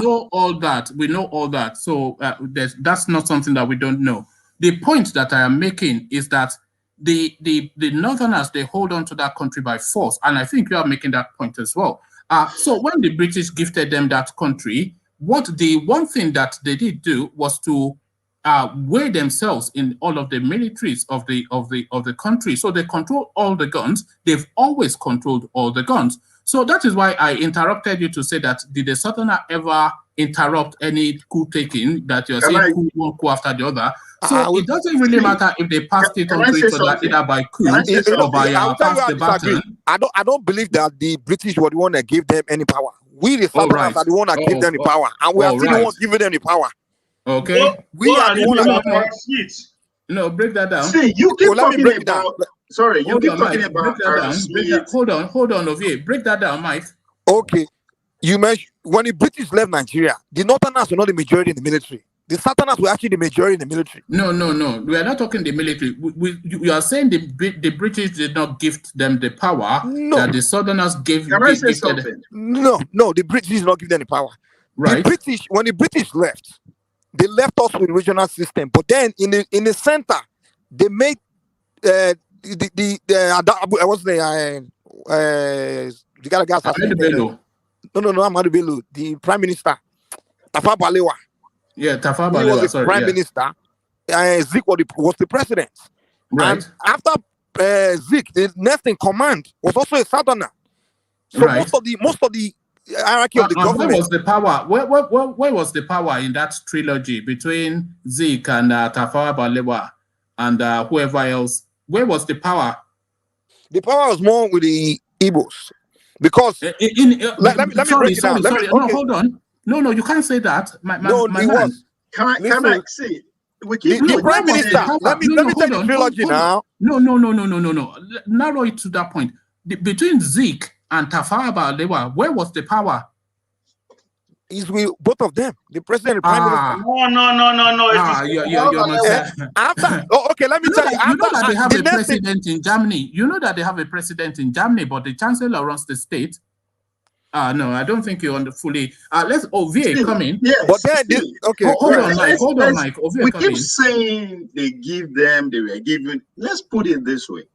When the British came, they don't come today. The next day they carry say, "Oh, I want to take." They live with us. They study us. They interact. They form a relationship with us. Now, Mike was trying to make a point by saying, okay, they were regional government before. These are who are the people that actually raised this independence issue, if not from the Southerners and the Westerners, who can claim they're educated there. But now, for the British to hand over the country, as you guys claim, to the outside, the Fulani man, that is because he presented a juicy offer to the white man. Okay, to me how they hand it over to them. Hold on, Mike. Listen, it's give and take. What is the Fulani man give? Fulani man surrender the old. You've made that point. You've made that point. Let me put a point to you, and then I'll bring Isaac in.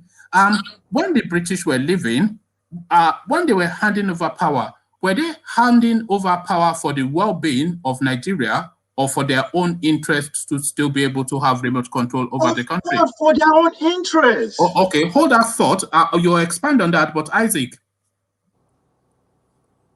Yeah, they hand over for their own interest because, as we always say, Fulani are so submissive. So they believe that, okay, Hausa and Fulani, they will yield to their bidding. So that is why they gave them power. And as I was telling you, sir, they made sure that they trained their military, because somebody was saying that, oh, it is Southern the make up almost the military. No, it was Hausa. No. They were sending them. Why did they change their military? Why did they change their military?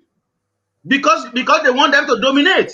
That's power move. That's smartness. That's intelligence. It's not the Fulani. You prepare it. It was Ovie, you're not getting it. Ovie, you're not getting it. No, exactly. They give it to them. Take time now, it become problem. I say they are not smart. Why you not take time if you are too smart that you are smarter than them? I see them taking the power from them. It's very difficult to take something off AK-47 now. They are giving it to you every day. They will give you GC offer. They will call you, come say, take this one, leap out for me. That's smartness. That's you guys should go and look back and do your research. The Northerners did not take over the military until after the Civil War. I'm just saying, if you see before the Civil War, the Southerners were the highest ranking officer in the Nigerian Army when British left was Agui Ironsi. You understand? The highest ranking officer in the Nigerian Army was Agui Ironsi. Majority of the officers in the Nigerian Army were Southerners. Let me tell you, the British. When you guys keep saying they prefer this tribe against that tribe, if you study, when I was in the U.S. military, I studied post-colonial Africa. I studied Congo. I studied all these African countries. And what's going on? Even today, they may side with one group of tribe. Tomorrow, they will dump you and go with another group. The British just want they need their man to be in power. That's it. Today, they may say, okay, this Fulani guy is the guy that's looking like he's aligning with us. They may support him to be in power. Tomorrow, if you start acting shady, you know that the British, later on, were after Tafawa Balewa to be overthrown because Tafawa Balewa began acting against their interests. Okay. I think we can go on and on, but we need to round off now. We were actually rounding off 20 minutes ago. Let me ask you, do you know the Chinese will deliberately devalue their currency just to get advantage of when that you dollar? people will always come late. You come late and then... You see, you understand? Especially they value their here. currency just to have an advantage over dollar. You know why? If the Fulani man decide to not educate their own people just so they can continue getting power, that's their own move. It's working for them. That's smartness. That's intelligence. Is it working? Whatever they are doing, it's yes, a lot it's more working. complex. It's a lot more complex. At the end of the day, we want result. They are getting their result. However you see it, it no concern them. The only reason they are getting winning. their result is because they are united. That's it. The only thing that's working for the North is their unity. That's the only thing that's working for them. We are not intelligent. Oh, okay, all right. Let's round it off. We are not intelligent. The only powerful reason that we have over the animal is that we can come together. That's the only thing advantage we have over the animals. Okay. Don't worry. You have to come earlier. You have to come earlier. Mike, we have already taken your closing remarks, so you have to come back tomorrow. So Ovie, we'll take your closing remark. We already know what your closing remark is, but let's hear it anyway. No, it's we need for. I mean, I could place my closing remark on the presidential 2023, but I just want to stress on this idea of that the Fulani man, na animal, you don't know anything. I don't get it, because permutations are going on right now. A lot of give and take is going on right now across the country ahead of 2023, ahead of 2027. And you tell me these people are not intelligent. That is why that's why we keep getting it wrong. Most of these policies that these northern people are bringing out, it's not out of incompetence. Most of them are deliberate. So until we sit down and say, come, no, they leave these people and say they be animal. Now lie. Something they hear, they understand how society and by the way, nobody they have the right education, how to organize society, how to hold on to society. That's education we need. We are doctors and whatever. Ovie, nobody is saying that the Fulanis are idiots, and you cannot say that they're idiots. Hold on, Ovie. Nobody is saying the Fulanis are idiots, and you cannot say that they are idiots for all of the reasons that you have just explained to us. Because if you are saying that they are idiots and they are having the whip hand over you, then what does that make you? So that is one argument, but it is not just that a simple argument that because they hold that central space, therefore they have it's not about what you know, but what you can do with what you know. If we have all the intelligence in our own side, we are not getting power. It is useless. Okay. What are you doing with what you know? That's what matters. One of these days you come on time and I will really pin you down. But I'm starting to get onto your game now. You come last minute and just make controversial statements and run off. But tomorrow I'll pin you down. Even if I have to go 10 hours, I'll pin you down. So that is Ovie. I mean, if you don't know Ovie, then now you know him. This is what he has to offer. So that is Ovie. Always nice, always a pleasure, of course. Isaac, please bring us back to sanity. Actually, you asked one question the other time that the permutation about, the probability between, of having election in 2020 or if Nigeria will still exist. I think, to me, based on the way things are going now, election in 2023 it is like mirage. It is with what is going on right now. It is I don't see it possible anyway. That is my own opinion anyway. I don't know any about others, but for election, why don't you see it possible? Because with what is going on, killing here, killing from this side, over everywhere is just. Do you think the country would have broken up, or do you think the environment would not be conducive, or do you think we'll be in a war? So many things we like. Okay, it may not be conducive. Number one, it may break up before that very time. So those are the two things. Because with this insecurity, that is the major two things that it's only 2 years. It's only 2 years. Well, 2 years still very, very far. Even we are just in 50, going to the 50th month of 2021. So you still have about 2.5 years to go. So it is okay. Look at it in January. When we started, it's not as rampant. What is going on right now is not as rampant as what we have already experienced in the last 30 days. killing here, killing here, killing here. In a week, you see about 200 plus people killed. You see about 100 plus kidnapped. Just this year alone. You know what is going to push it? Just to add on to what you said, what is going to push it even more is what is happening in Chad, because Chad now has no government, and the border between Nigeria and Chad is like 1,000 miles. It's 900 and something miles, which is, let's just say, 1,000 miles. So, and of course, we know that no border, apart from a border, we don't have any border that is manned in the Nigerian space. So when these people, and the person that was keeping these people in check was that strong man, Idris Deby, that was killed. They are now deceased president. So it's a ungoverned space with all manners of factions, and you know that they function in tribes there. So it's warlords that is now at play.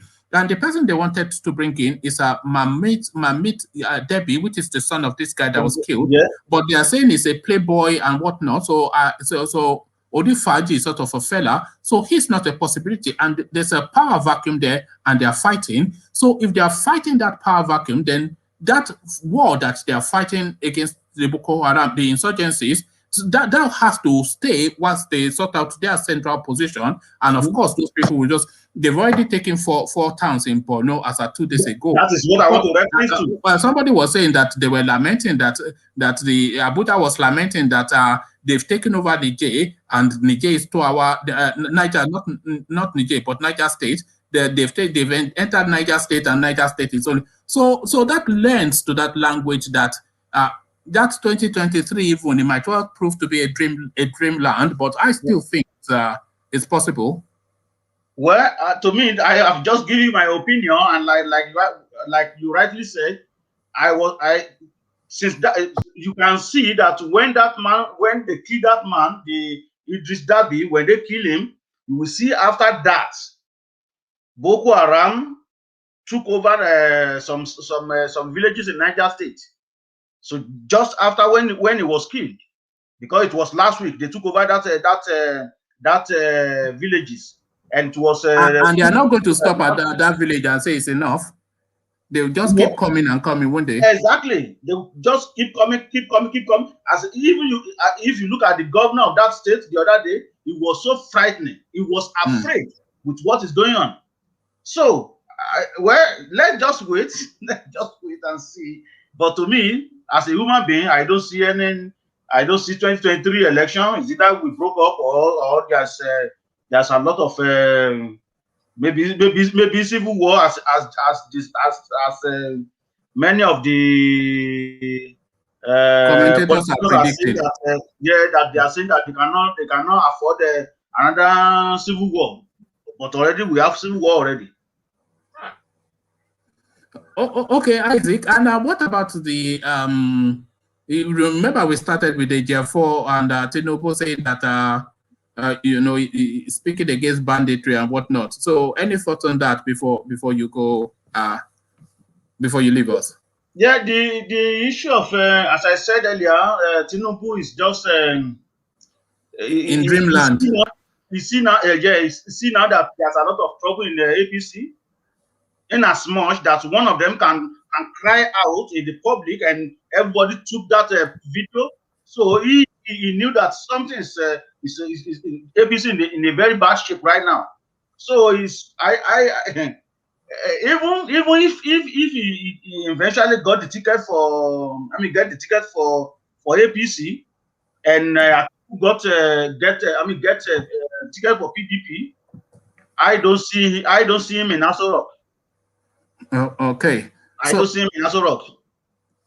So Isaac, as ever, hopefully tomorrow again we do it all over again. That's Isaac, of course. I mean, I don't even have to introduce Isaac to anybody anymore. A lot of you actually come here to listen to Isaac rather than anybody else. So that's Isaac, of course, sounding it, just telling it as it is. Isaac always rounds it off with that he cannot really see a future for Nigeria. And really, whatever else is being said is just empty noise, really, which a lot of people agree with.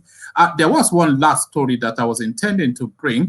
I'm not just sure if I should bring it just to fulfill all righteousness or just leave it there. is this Pastor Mbaka again. So since I promised it, let me just bring it quickly. Mbaka blesses Kanu, says God no longer with Buhari Nzodinma. So of course now the people are not giving him dollars. So now he's turned his back. Catholic priest and spiritual director of Adoration Ministry Enugu, Father Ejike Mbaka, has blessed the leader of the indigenous people of Biafra, Nnamdi Kanu, for championing the cause of his people. He also spoke highly of Kanu, whose group has been proscribed and labeled a terrorist organization by the federal government.